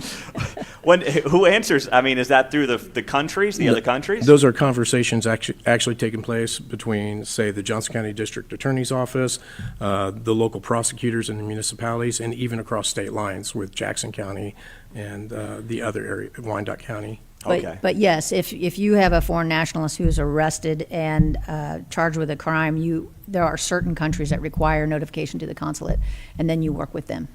Yeah, because they might be looking at these speeding signs and they're thinking it's kilometers per hour and, it's miles per hour, right? That could be a problem. One good thing is everybody's been very proactive about communicating with the consulates and also the groups, the fan groups from these nations. They've actually been coordinating and speaking with them. And I know there are already plans in place and itineraries are already being established. Can you confidently say that residents that rely on your services during that 6-week stretch will not have any hiccup and any noticeable delay in their own services for tax-paying residents right now? Do you feel confident in that? I can say that we are focusing on what resources that we can provide for the FIFA events without compromising the day-to-day activities for our residents in the county. And that is not just for our perspective, but I know that for the city's perspectives as well. And I got to imagine that's a balancing act that everyone's kind of dealing with right Correct. now. Right. Trying to figure out. Well, we appreciate you both being here. Thank you for your time on the show, and good luck these next few months. I know it's going to be crazy. Thank you very much. We've got Cindy Henson, the undersheriff for the Johnson County Sheriff's Department, and then Captain Dan Dirks with the Patrol Division here on KCMO. Coming up next, I'll get to a story here on an email I got last night and why I think it's pretty telling ahead of a big vote next week here around Kansas City. We'll get to that coming up next.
KCMO Talk Radio's Back the Blue Tour Stop number 11 is live from the Johnson County, Kansas Sheriff's Department. Here's Pete Mundo.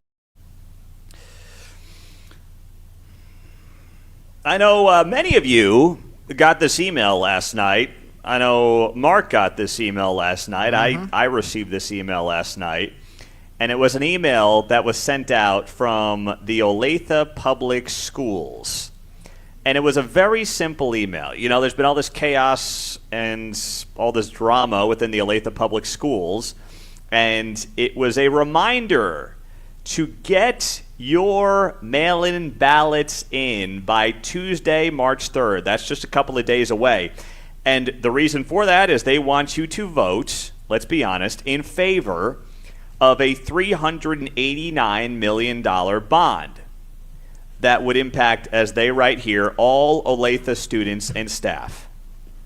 And the fact that they sent out the email tells me that they are not super confident in this thing passing on Tuesday. You know, they figured we're going to do it in March, middle of the school year. You know, everyone loves the kids. This is an easy way to do it. Mail in your ballot. What could be better? But the last few weeks have not cut in their favor. First off, I think in general, people in Olathe are kind of asking questions right now about how the city's going about its business. In part, you have a lot of people that are, you know, questioning the move of the Olathe Chiefs practice facility that, of course, is going to go up there at College and Ridgeview. And then you have all the attention on these walkouts happening all across Olathe. Olathe North, Olathe West, Olathe Northwest. Kid gets jumped last week. Olathe middle schools are walking out in the middle of the day. And, you know, I think a lot of people are saying, regardless of how you feel about the walkouts themselves, what are we doing here? We're going to spend $400 million on bringing schools together. We've got closures, enrollments down 7-8%. And they can sit there and say, well, it's all about declining birth rates and there's only so much we can do. Asking for $400 million when your services are not being used as much as they were 5-6 years ago is a very difficult thing to ask for. And it's a very difficult sell. And they're doing a really bad job selling it. All they're trying to do is say to you, there's no tax rate increase. Well, by the way, guess what else happened yesterday? Johnson County residents could start looking up their appraisals. Mine's up 7%, many of you up 10, 15, 20%. So people are looking at their appraisals going up. Their property taxes are probably up anywhere from 40, 50%. The bulk of that's going to the schools. And there's a lot of people that are going to say, you know what, enough's enough. Yeah, I support the kids, but there's not a dime here that's going to the teachers. Not a dime here that's going to the classroom. It's going to capital improvements. It's going to combining schools. And you know what? There's something here that I haven't even talked about on the issue that I think needs to also be addressed. And I don't know what you do about it. I readily admit I don't know what you do about it.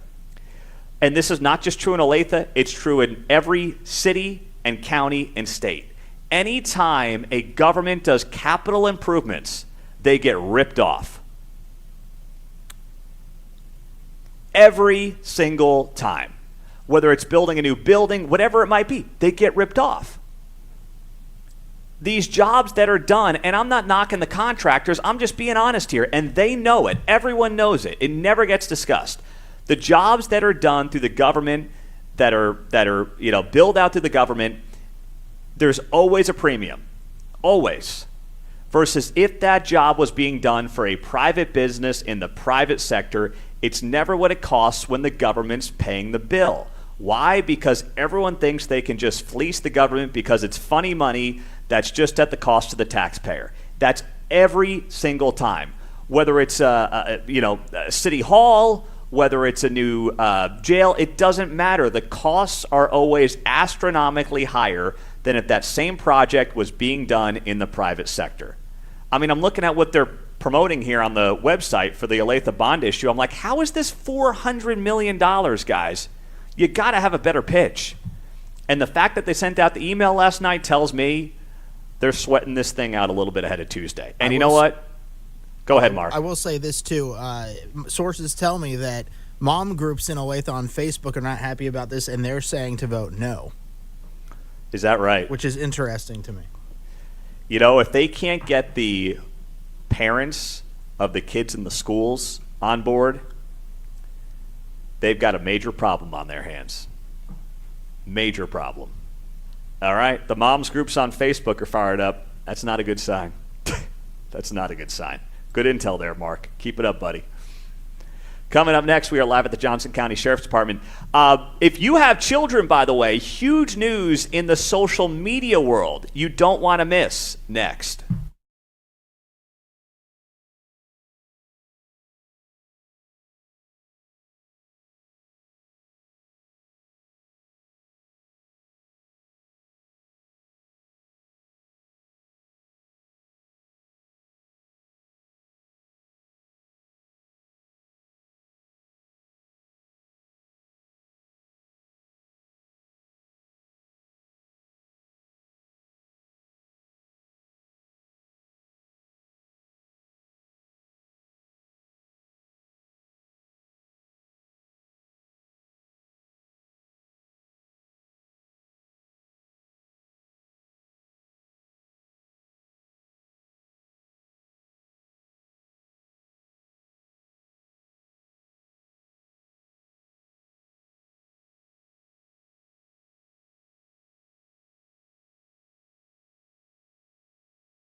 KCMO's Back the Blue Tour, stop number 11, is live from the Johnson County, Kansas Sheriff's Department. Here's Pete Mundo.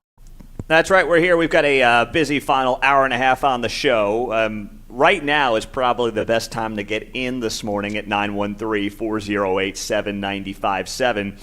And if you're a parent or a grandparent, this story should matter to you. And the story dropped alerting if they're a kid. You guys got me? This story should matter to any parent or any grandparent. And the story comes from Instagram yesterday that said it will start alerting parents if their kids repeatedly search for terms clearly associated with suicide or self-harm. The alerts will only go to parents who are enrolled in Instagram's parental supervision program. Now, listen, I still think that these apps should be banned for kids under the age of 18. I know there's been a push. Josh Hawley in Missouri has pushed for 16. Many on both sides of the aisle have pushed for limitations on social media.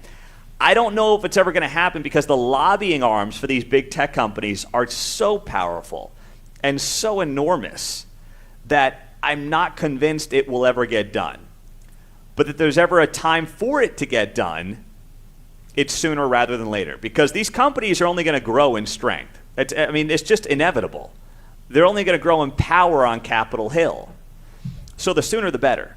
But I'll give them credit when they're at least doing things that are helping mental health of young people. So Instagram now is saying that it already blocks such content from showing up in teen account search results and directs people to helplines instead. Okay, that's great, but we always know that kids find a way around this stuff. But this announcement that says Instagram will start alerting parents if their kids repeatedly search for clearly associated terms that involve suicide or self-harm is great. I don't think it should be a repeated search. I would say a one-time search. If a kid one time searches for this stuff, Instagram should be alerting parents if they're enrolled in the Instagram parental supervision program, which I'm not sure why you would not be. I mean, honestly, I don't know why you wouldn't be. Not here to judge you. I just don't get why you would not want to have this supervision program out there for your child if they are on Instagram. And this announcement comes as Meta's in the midst of 2 trials right now. We've been following these trials. One's going on in California, in Los Angeles, that questions whether Meta's platforms, Meta owns Facebook and owns Instagram, deliberately makes kids addicted. Well, the answer is yes. First off, the answer is yes. Every product in the world, every business in the world wants you to use more of their product or service. That's common sense. I want you to listen to KCMO Talk Radio more often, whether it's on the air, whether it's on the podcast, whether it's on our social media platforms. That's my job, right? To get you to listen to more KCMO Talk Radio. It is the job of Meta to get people to stay on Facebook and to get people to stay on Instagram. How do you do that? You make it more attractive to them. You get them to stay on the platforms. Whether or not you want to call that an addiction is, I guess, left up to the eye of the beholder, but it's obvious what they're doing. The other lawsuit comes out of New Mexico. In New Mexico, they're seeking to determine whether Meta failed to protect kids from sexual exploitation on its platforms. Thousands of families have sued Meta and other social media companies claiming they deliberately designed their platforms to be addictive and fail to protect kids from content that can lead to depression, eating disorders, and suicide. It's a fine line because I do want to see Congress act on this. At the same time, there has to be a little bit of a role here for the parents to say, you got to look out for your own kids here in all this. You have to. All right? You've got to look out for your own kids. And as much as I think there should be restrictions on this stuff, just like we have restrictions on things like, buying cigarettes, buying alcohol, renting a car. I think that social media should have age minimums to them. But we also can't say, well, the government's got to do its job and we're totally absolved from doing our job as parents. It is a two-way street here and all this stuff. So that's something that has to be recognized. 408-795-7. That's the text line and the studio line here on KCMO Talk Radio, 95.7 FM, streaming as always on the KCMO Talk Radio app. So we're following both of those lawsuits and trials that are underway right now. But Instagram did not just magically drop this news yesterday because it's just a coincidence. They did it yesterday in the middle of these two trials that they're dealing with in California and in New Mexico as well. So just know that that's not a happy coincidence, but know that it's also out there right now if you're a parent or a grandparent and you do monitor that stuff for your kids or grandkids on Instagram. So that is something that everyone should be enrolled in. Now, speaking of parents and kids, there's a story that dropped this morning in the New York Times, headlined, "The Plunging Birth Rate." And listen, it's out of the New York Times, so you know what the angle is going to be. And I'm going to give a response to the New York Times here coming up in a minute. But they note here the obvious alarming statistic that's been talked about for years, the declining birth rate. The nation's birth rate is down more than 25% since 2007. We are not having enough babies to replace the population in the country. We've known that for a long time, right?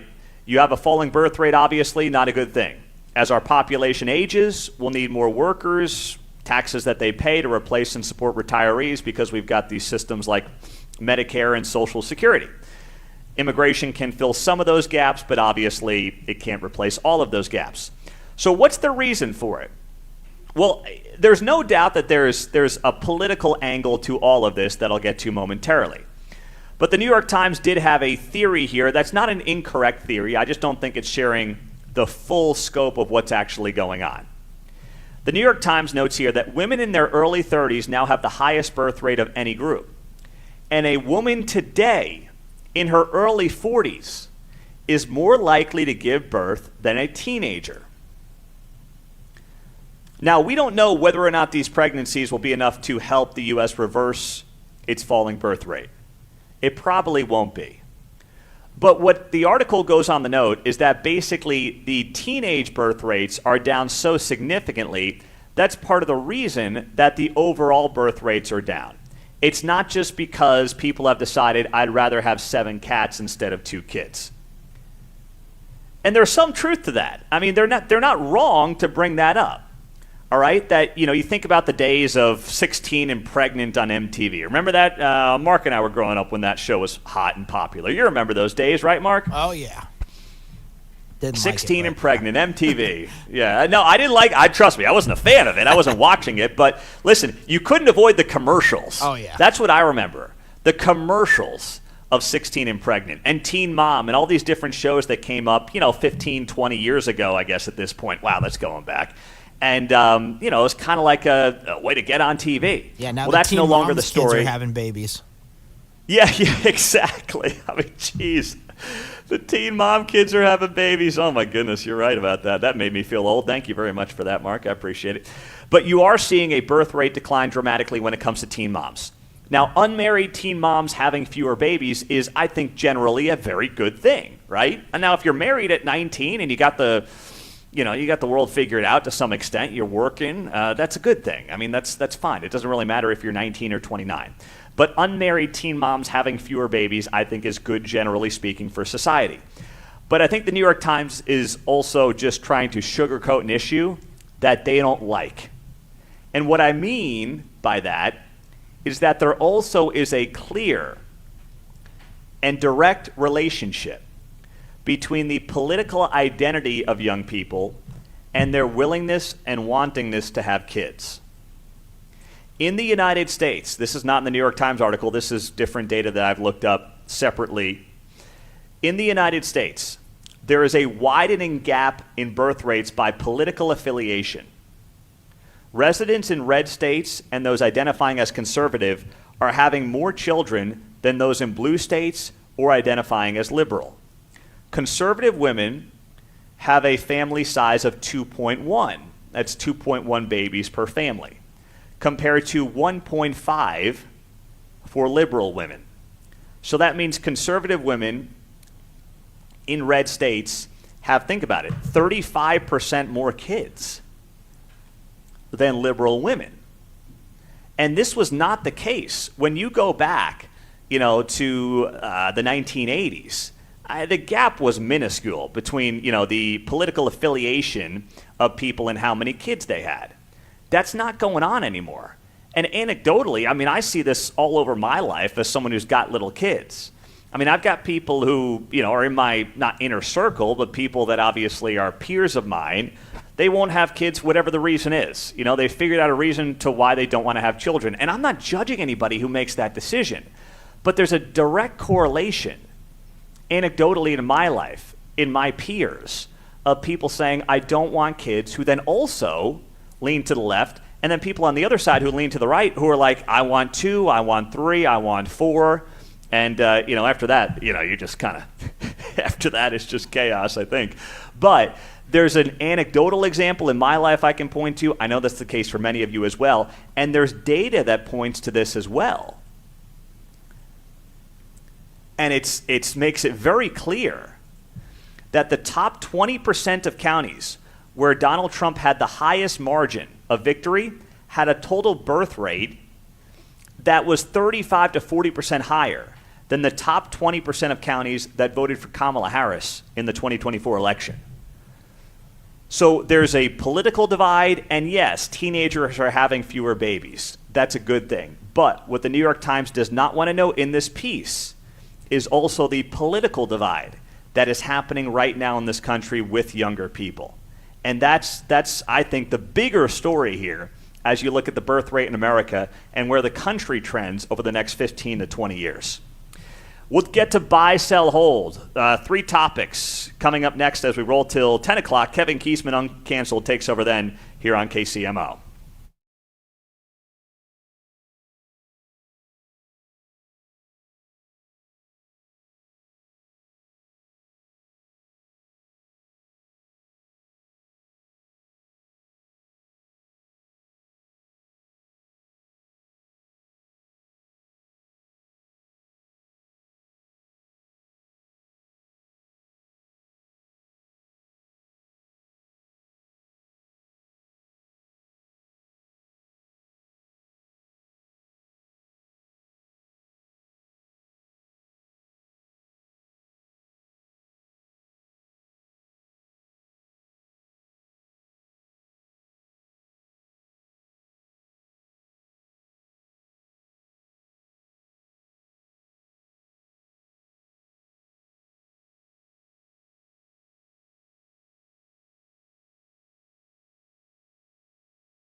KCMO Talk Radio is backing the Blue. Tour stop number 11 is live from the Johnson County Sheriff's Department. It's Mundo in the Morning.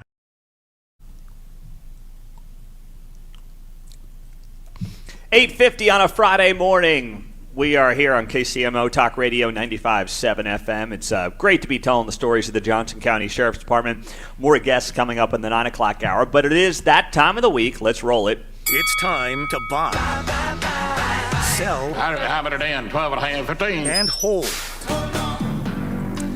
All right.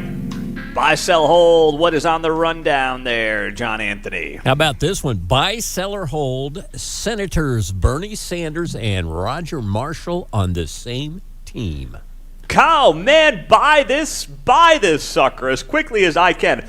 When Bernie Sanders and Roger Marshall are singing from the same song, I'm all in. Let's take a listen to Bernie Sanders and what he had to say yesterday and the praise that he received from Kansas Senator Roger Marshall as a result.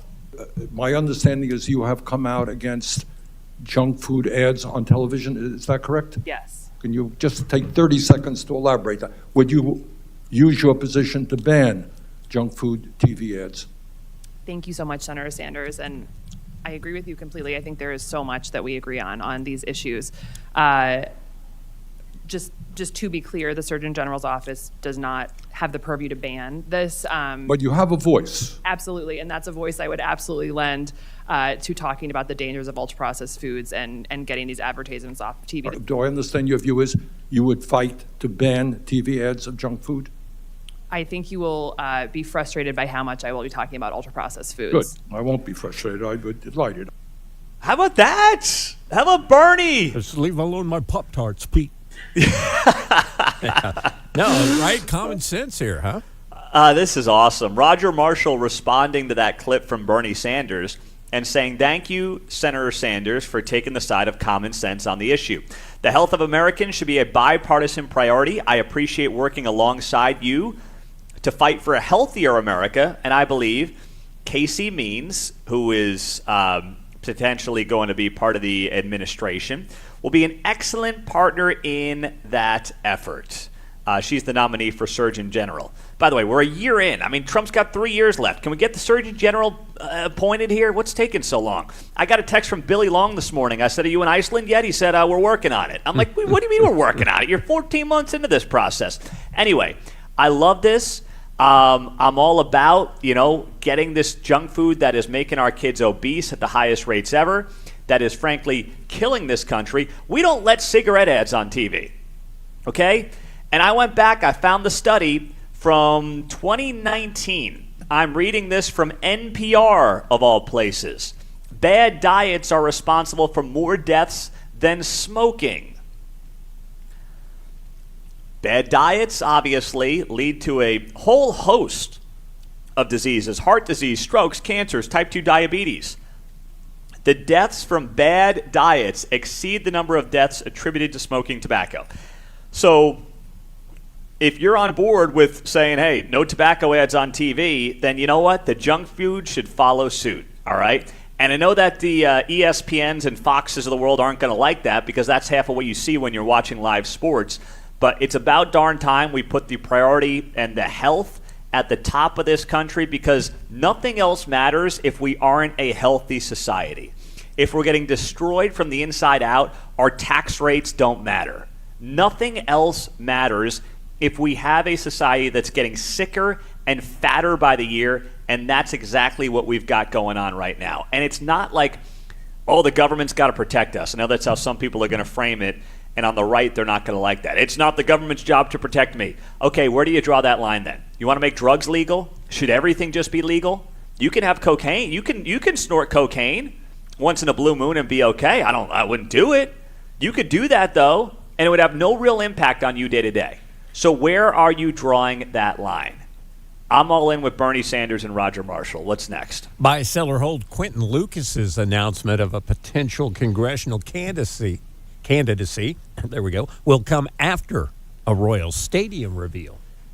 Oh, that's a good one, John. That's a good one. Is I'm going to he buy waiting it. For that? Yeah. I'm going to buy it. Well, see, here's what's interesting. He does have a deadline, though, right? his deadline to file is March 31, which is early. In Kansas, the deadline to file is June 1. So he better hope that John Sherman's got this thing planned here in the next couple of weeks, and then he says, by the way, I'm running for Congress against Mark Alford, which it sounds like if he's going to do something, that's what he's going to do.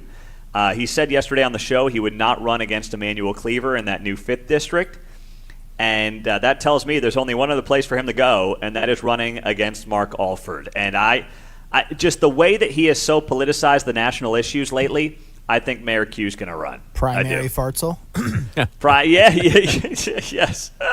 Yeah, that's right. Primarying Fartsel. That's great. I forgot about him. The mayor had been optimistic on a stadium announcement by the end of spring training, and then it moved to the opening of the season. So we're pushing that way.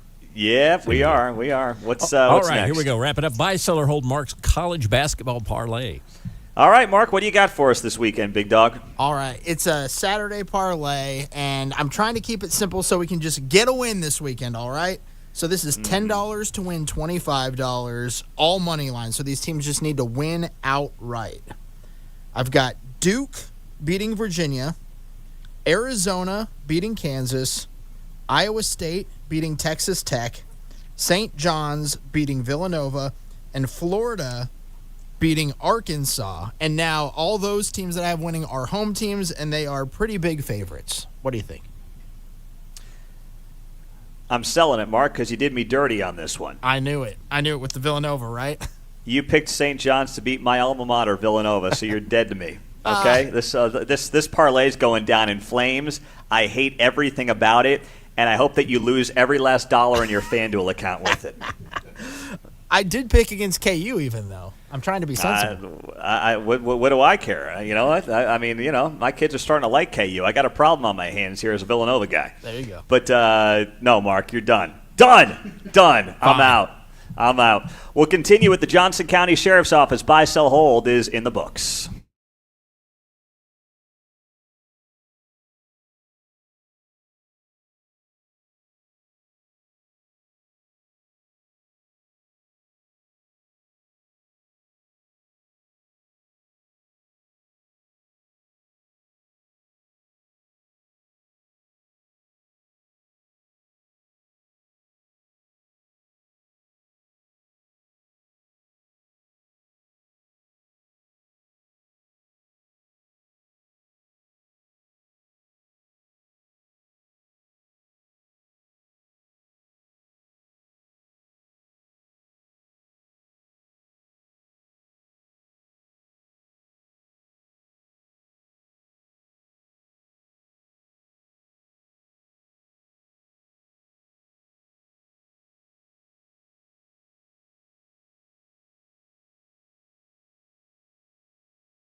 KCMO Talk Radio's Back the Blue Tour Stop number 11 is live from the Johnson County, Kansas Sheriff's Department. Here's Pete Mundo. All right, we have got a great conversation here with Aaron Ahrens, digital evidence forensic scientist, and Julian Kemp, as she is a lab assistant lab director, joining us on KCMO Talk Radio. We are live at the Johnson County Sheriff's Office, our Back the Blue Tour Stop number 11, as we kick off year 4 of this tour. Thank you both for being here. We appreciate the time. Thank you very much for the opportunity. So let's just start off with what each of you do. Julian, I'll let you go first in terms of what your role is here with the Sheriff's Office. So as the Assistant Laboratory Director, I'm supervising a number of disciplines. I'm looking at the quality accreditation standards for the laboratory, driving fiscal and budgetary processes. We deal with personnel, hiring, accreditation assessments, just a grand overview of all of the various specialties that we offer here at the laboratory. And then how about you, Aaron? Currently, I'm in the digital evidence section. My responsibilities are not only analysis, acquisition of digital evidence, but I also maintain, as a interim tech lead, the administrative responsibilities that we deal with, also training on top of that. Okay, so let's talk about being a forensic scientist and what the forensics is like when you're doing investigations, especially now in 2026 where the technology is just unbelievable. We were talking about it off the air. How much easier has that made the job, or has it made it harder in some ways? It's always hard, simply because it's an evolving science. So when I started in this section over 4 years ago, it's nowhere near anywhere where we're at today. Essentially, we liken it to a cat and mouse game. So we are kind of more so the cat, and those providers who generate the digital evidence are kind of the mouse. So you have your main providers, Apple, Samsung, those who generate these digital evidence devices. So we essentially utilize tools that hack into or exploit systems in order to get into those devices and get us data. So that's the law enforcement side. But there's also a private side of, all of us have mobile devices, and I'm sure we all care about our data security and also our internet security on top of that. So that means that if we're able to get into something, that is a vulnerability that somebody else who has nefarious reasons or purposes could use. So it's essentially on those providers to attempt to fix that. So when they send out a patch to fix it, well, now a device that I probably could be able to get into, if it updates, I'm not able to, so now I have to wait for a new update. So constantly changing, constantly evolving, so it's just keeping up on that. Well, and what kind of forensic investigations are you dealing with by and large in Johnson County? Mm-hmm. A lot of what we deal with overdoses. We do have occasional homicides, especially in the digital evidence section. We deal a lot with child exploitation, whether it's production, distribution of various graphic images. Mm-hmm. So that's largely, child exploitation photos and Yes. things like that. What is the thing, especially with the fentanyl crisis that this country has been dealing with over the last few years, how big of a role is that playing in terms of how you guys are using forensics to try to track down certain people in that lane? Mm-hmm. So from the digital evidence standpoint, let's say we have a distribution case or even a overdose. From there, we know that we can possibly determine nexus between communications from that individual's device and those who they're procuring those substances from. We're able to get that information to our investigators. We're able to use those as potential future leads in order to figure out various individuals in essentially the criminal chain who are part of this distribution ring or chain, whatever it may be. So that way they can find those identified individuals, either arrest them, figure out if they are able to get probable cause, and by doing so, hopefully eliminate more narcotics from the streets, so that way we can reduce the amount of overdoses or especially end-related deaths in our county. Yeah. Julian, from your perspective, in this role, how has the technology side changed, and how has it impacted what you do, budgetarily and managerially? So one thing that's important to recognize is we're a full-service laboratory with a number of different disciplines. So we have biology, controlled substances, toxicology, of course, digital that we've spoken about, firearms and tool marks, latent prints, and impression evidence, and a full-service crime scene investigation team. One of the things that we do when we have evidence coming in the door is try to find the least destructive manner to analyze that evidence with the idea that we can not consume it in totality with, an eye to the future, recognizing that our technologies and our methodologies are constantly changing. And so the answers that we may be subject today, if we can preserve some of that evidence for the future, may give us additional answers, in the future, whether it be from the defense side or even from our own technologies changing. So we're constantly trying to evaluate the different technologies out there and prepare budgetarily to validate and bring those new technologies forward so that we can continue to move with the speed of different types of evidence coming in the door. How much help are you giving to area counties who just don't have the resources that Johnson County has on this stuff? So our laboratory serves all of the municipalities as well as our regional and federal partners that are within the metropolitan area. But if there is need outside of our county, we can work those cases on a fee-for-service basis. We just are not a particularly large laboratory. We have 45 highly trained scientists and support staff that make up this entire laboratory, servicing all of those disciplines, so we have to be selective in which cases we take in, such that we can continue to provide the best service. So 45, you're telling me you could use more, is what I'm hearing.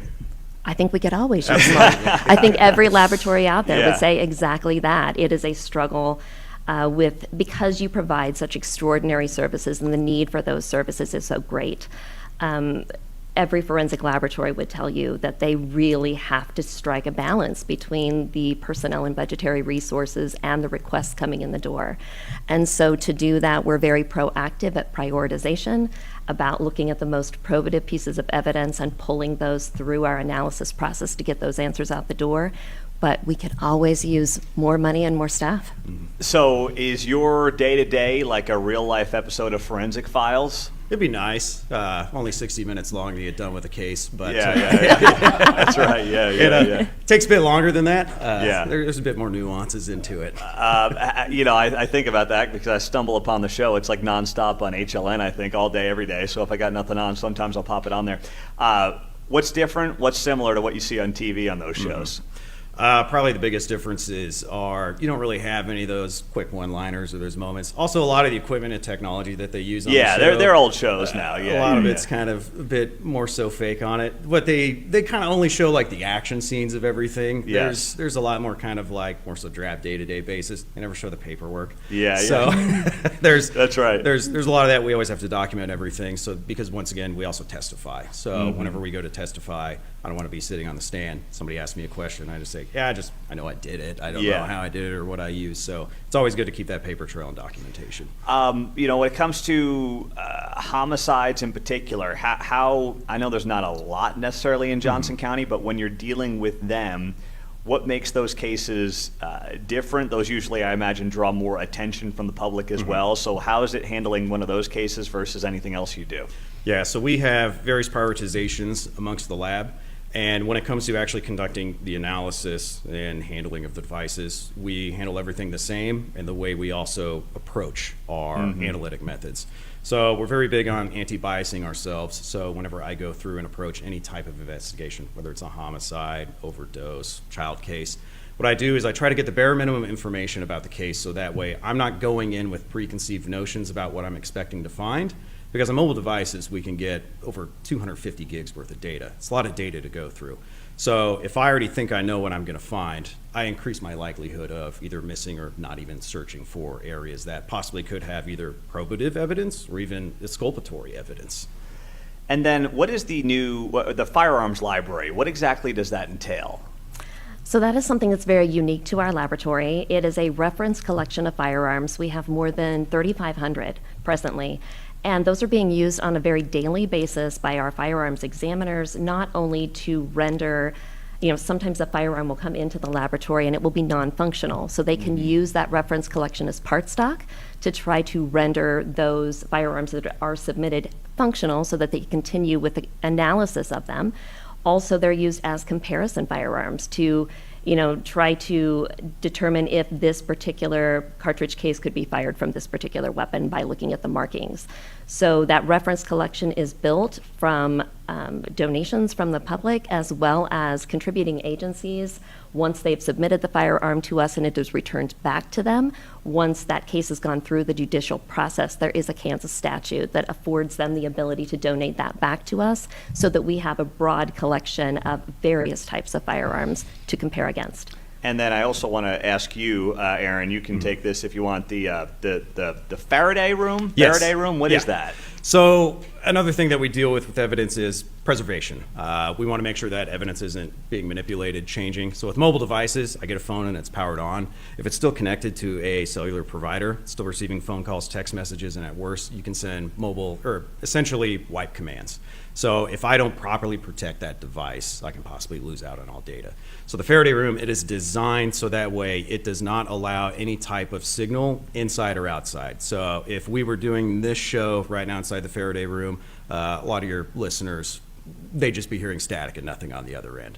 So by placing a device in the Faraday room, it now makes it to where if we're not able to put the phone in airplane mode, we no longer have to worry about that or remove the SIM card. Back in the day, you could just pop the SIM card out, no longer has network connection, you're good to go. But now with the introduction of eSIM exclusive devices where those are actually soldered into the board, we can't do that anymore without destroying the device itself. So by having room that we can place devices in that completely shields it from outside RF signals, we're good to go. All right. Well, this is great. Thank you both for being here. Aaron Orange, digital forensic scientist, and Julian Kemp, assistant lab director on KCMO. We appreciate what both of you are doing. Thanks so much. Yep, absolutely. Thank you, All right. Pete. We'll continue. The sheriff, Byron Roberson's going to be here at 9:35 on KCMO Talk Radio.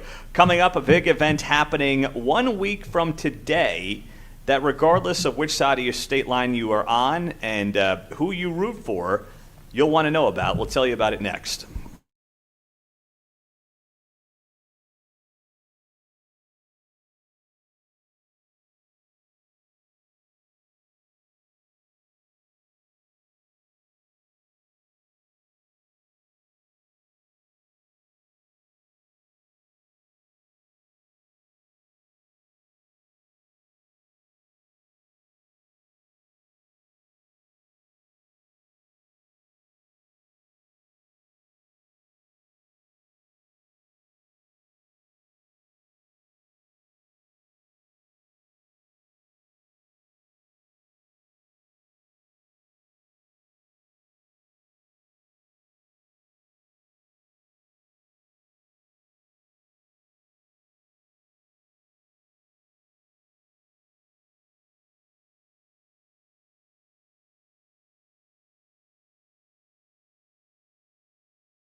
KCMO Talk Radio's Back the Blue Tour Stop number 11 is live from the Johnson County, Kansas Sheriff's Department. Here's Pete Mundo. All right, I don't care if you're a fan of the Jayhawks, if you're a fan of the Wildcats, the Tigers, it doesn't matter. You should be a fan of this coming up 1 week from today. Of course, we're live at the Johnson County Sheriff's Department. We'll wrap it up here with the sheriff in just over 10 minutes on KCMO. Yesterday it was announced that the president is going to be joined by college leaders to tackle issues impacting college sports at a roundtable that's going to happen a week from today at the White House. And the president will be chairing this group. You'll have Florida Governor Ron DeSantis and New York Yankees President Randy Levine, who are going to be the vice chairs. And there's going to be a bunch of people there 1 week from today. You'll have all the Power 4 commissioners. So if you're a Missouri fan, that's Greg Sankey out of the SEC. If you're a Big 12 fan, KUK State, that's Brett Yormark out of the Big 12. You'll have locally, KU President Douglas Girard is going to be there as well. He's the only local president that I see showing up to that event next week. And then you also have athletic directors. Now, the Iowa State AD, Jamie Pollard, is going to be at this event as well, along with ADs from Notre Dame, Wake Forest, Indiana, and Oklahoma. The only politicians are going to be Ron DeSantis. As I mentioned, he's the vice chair, and then former Secretary of State Condoleezza Rice. So nothing about this is political. Now, yes, I mean, Trump's got his guys there. Tiger Woods, who, by the way, is now dating his ex-daughter-in-law, if I have that right. So clearly, I mean, no love lost there. I guess they're still buddies, whatever you make of that. Bryson DeChambeau. Yeah. Oh, my gosh. It's bizarre, but, it is what it is. They're peers, though, to be fair. They're peers. You've got Tim Tebow, you've got Charlie Ward, you have business executives, you have the ESPN and Fox Sports presidents. So this is really about trying to solve the issues that exist in college athletics. I'm not convinced that Congress can do it because they really can't. I mean, they can't balance a budget. How are they going to fix college sports? But at least they're coming together and trying to solve this thing. And I think as much as anything else, what this can be about is not about how the government can solve it, but it also can just be simply about getting these people in the same room and then having them figure out a way to solve it on their own. Because there's no doubt that college sports is broken. You can't have the chaos that ensues with name, image, likeness, the transfer portal, getting up and going whenever you so please. There have to be guardrails. There's no doubt that for decades, college sports was too much anti-athlete. Right? There were too many restrictions. There's no doubt about it. But now we've gone too far in the other direction. There's got to be a happy medium because this model can't exist forever. It's bound to blow up in their faces. It's bound to fail. And what you've got right now is basically if you have a billionaire donor who's willing to invest in your program, you're going to win. Texas Tech has it with this big oil guy, Cody Campbell. Indiana has it with guys like Mark Cuban. And, Oregon's got that Phil Knight money. So they all have it. Now, some of these people are more prominent than others. We understand that. But if you've got the billionaires who went to your schools in your back pockets, you'll do okay. At least you'll be competitive. If not, you're going to be in an impossible spot. And that's what they've got to figure out. So I'm not looking at this event next week and being like, I really hope that Congress passes a law to fix college sports because they usually make things worse than they already are, typically. What I hope happens is they go to this meeting, they come together, and they have a blueprint for how to solve it themselves. Away from the NCAA, by the way, because the NCAA doesn't do anything well outside of put on the NCAA tournament. That's literally the only reason the NCAA is worth anything anymore. So there are 35 people who have received the invitation who are expected to be there for the College Sports Roundtable 1 week from today. And it's not a big group, but I did see some of this last night where there were people on social media going nuts that, KU President Douglas Girard is going to this meeting because, well, he's, going to the White House with the guy in office now. It's so ridiculous. This has nothing to do with any of the national politics of the moment. It's about fixing college sports. Now, speaking of fixing things, yesterday the NFL Players Association report cards came out, and every team got a grade in about a dozen categories. Here's what it looked like for the Kansas City Chiefs. They got high grades for a home field game, which means Arrowhead Stadium, A-. This was a grade by the players. Nutritionists and dietitians got an A-. Head coach Andy Reid got an A. Steve Spagnuolo got an A. General manager Brett Veach got a B+. And strength coaches also got a very good grade as well in this report card that was done anonymously by the players. NFLPA put it out. Where did the Chiefs struggle? Locker room did not get high marks, got an F for the Chiefs locker room. And then team travel also got a low grade, D-. So let me get this straight. You got one of the richest owners in the NFL. The locker room stinks. The team travel's a D-. But now we got to sit here on the Kansas side of the state line and wait for future sales tax revenues from the taxpayers to chip in to fix the locker room for a top 5 wealthy owner in the NFL. That's absurd and ridiculous, and I'm sure they're going to ride this thing out at Arrowhead. They're not going to fix anything there because they know they're leaving now. But what a disservice it is to the guys who have delivered multiple Super Bowls over the last couple of years that they can't get a halfway decent locker room until the taxpayer helps foot the bill coming up in 2031. That's really, really embarrassing. Coming up, we will wrap it up here from our Back the Blue tour stop number 11 with the sheriff, Byron Roberson, on World Cup preparations and what that means for Johnson County next.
KCMO Talk Radio's Back the Blue Tour Stop number 11 is live from the Johnson County, Kansas Sheriff's Department. Here's Pete Mundo.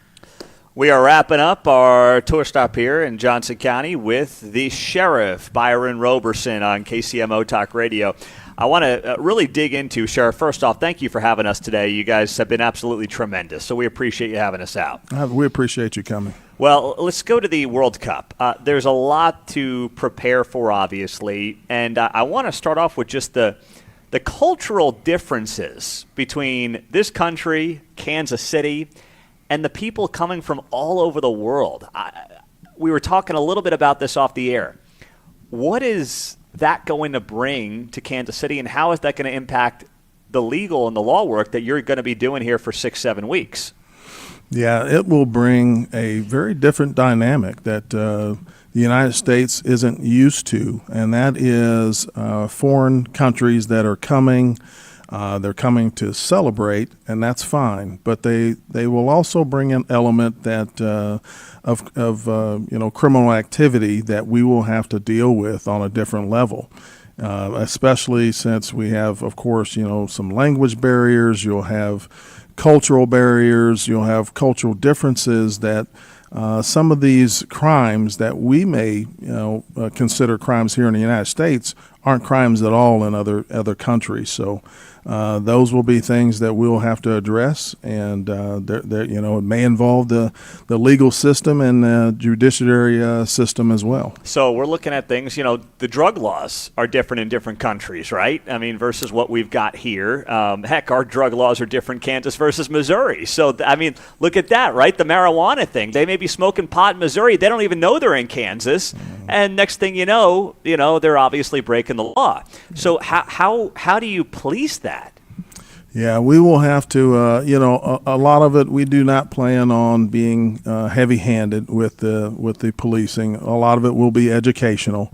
We don't want to put everyone who violates a minor law in jail. So, like I said, a lot of it will be an educational part of it.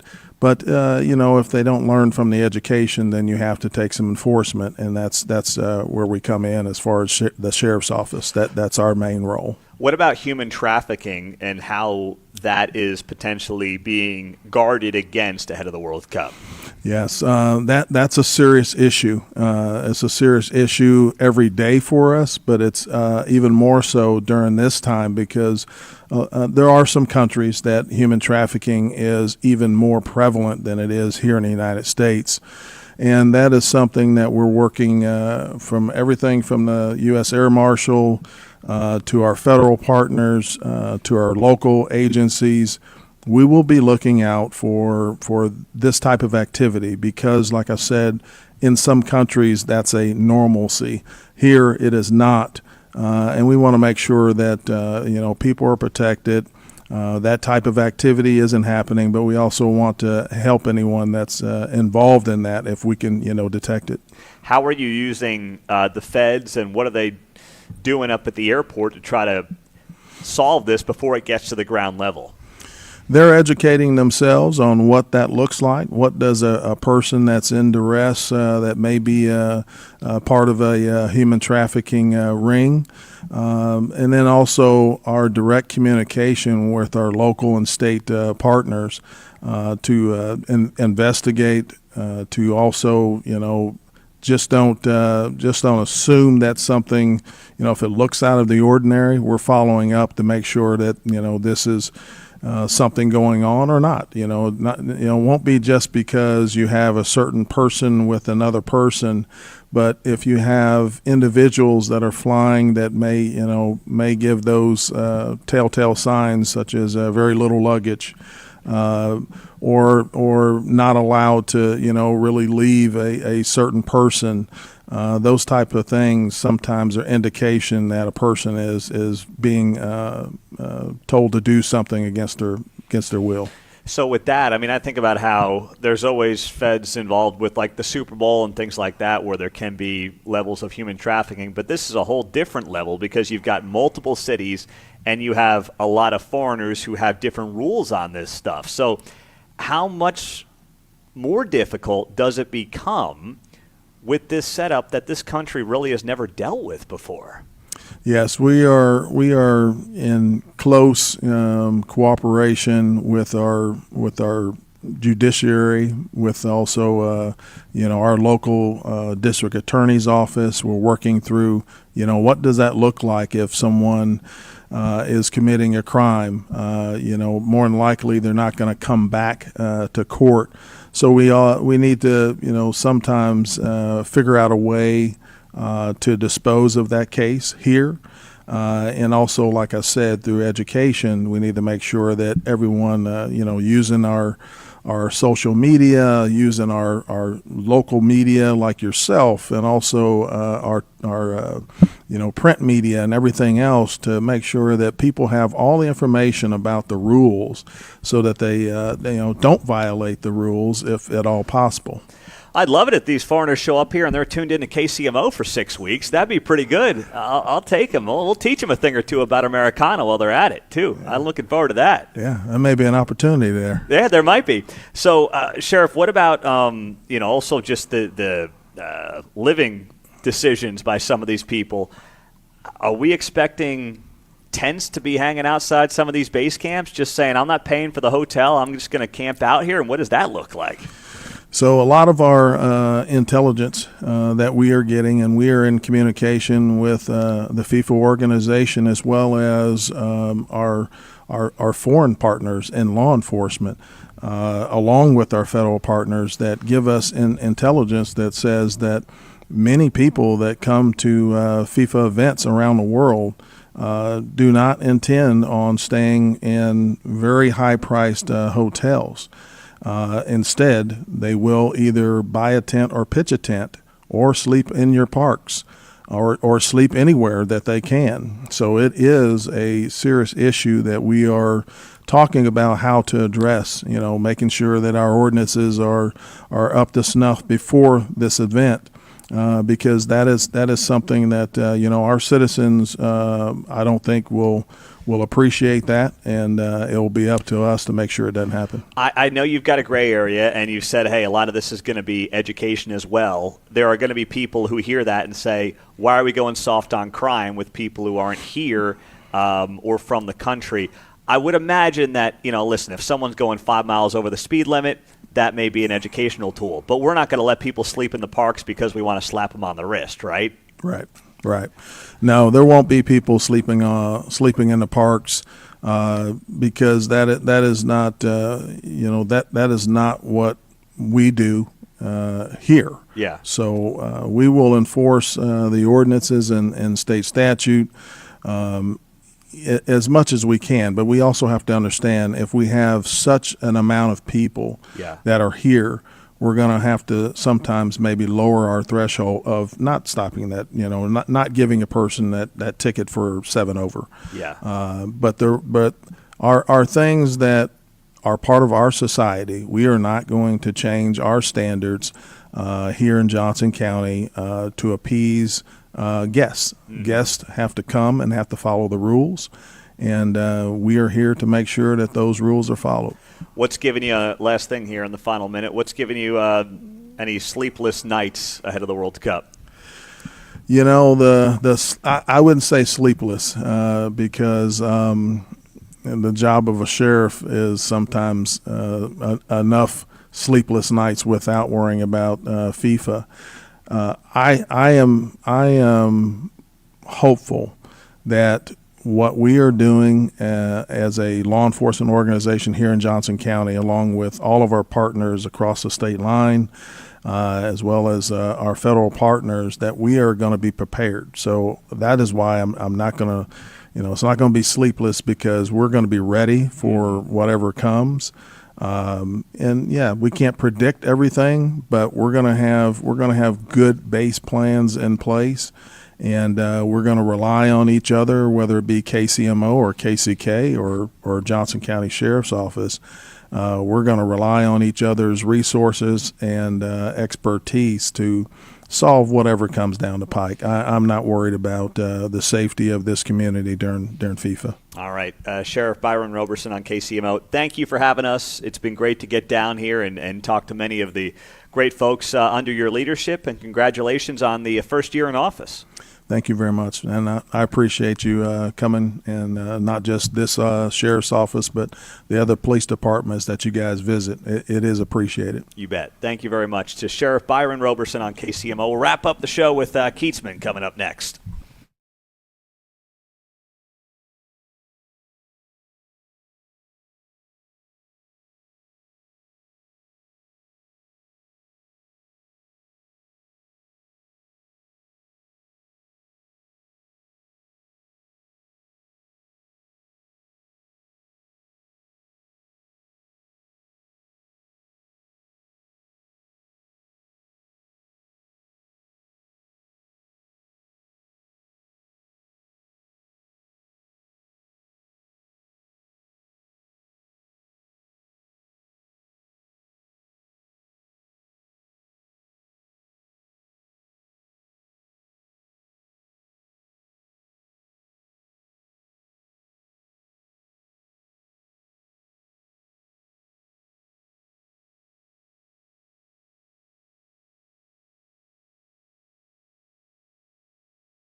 KCMO's Back to Blue Tour, stop number 11, is live from the Johnson County, Kansas Sheriff's Department. Here's Pete Mundo.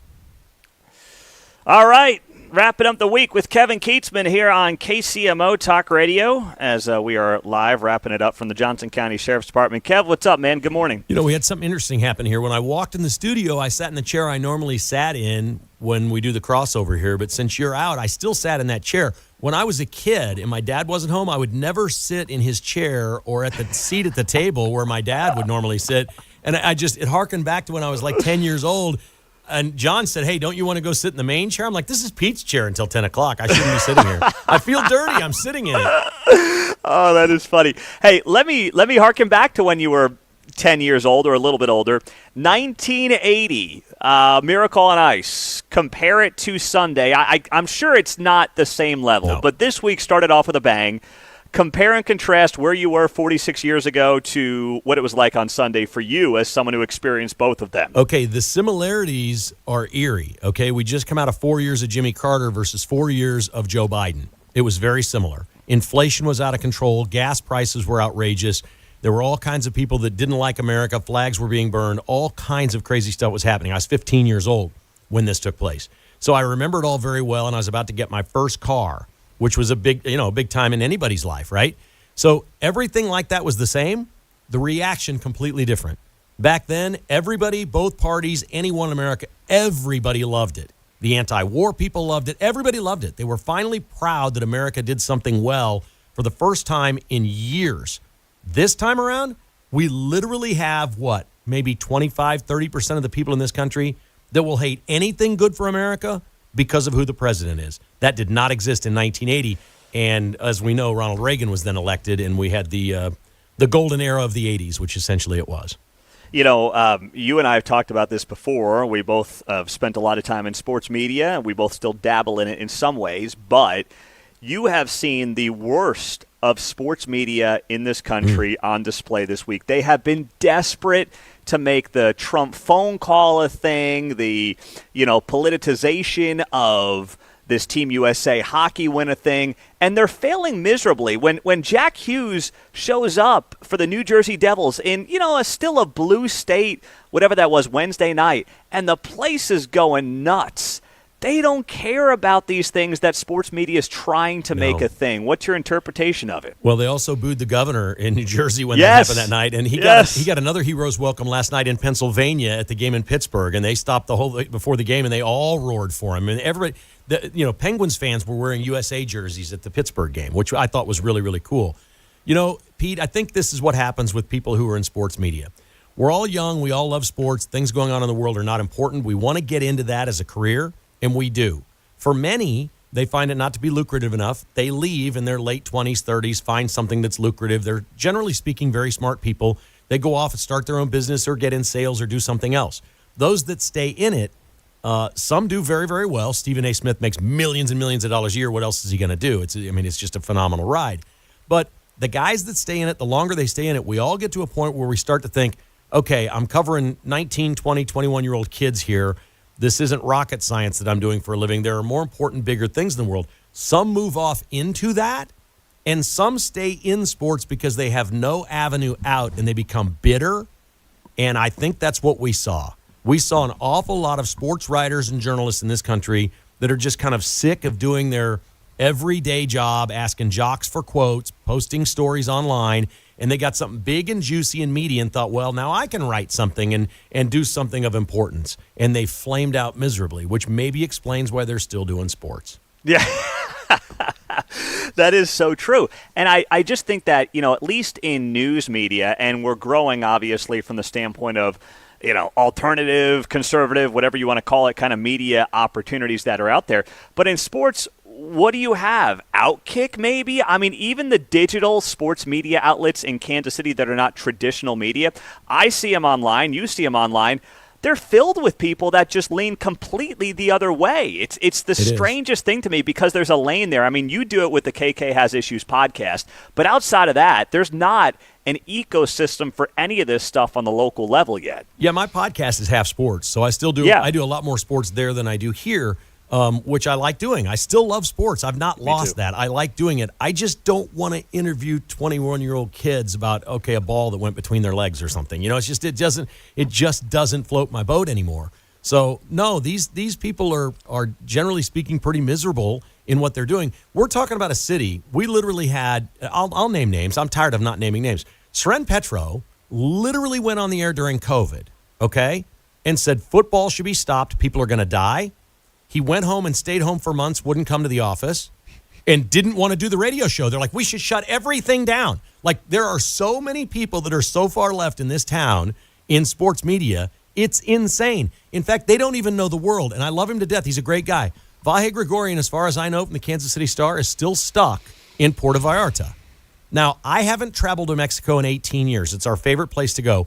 I've been terrified of going since Obama was president. A Marine got picked up by people in Mexico, and he couldn't get the Marine out. I'm like, if he can't get the Marine out, why should I travel to Mexico? This thing's blowing up, and a guy like Vahe apparently didn't even know it was dangerous.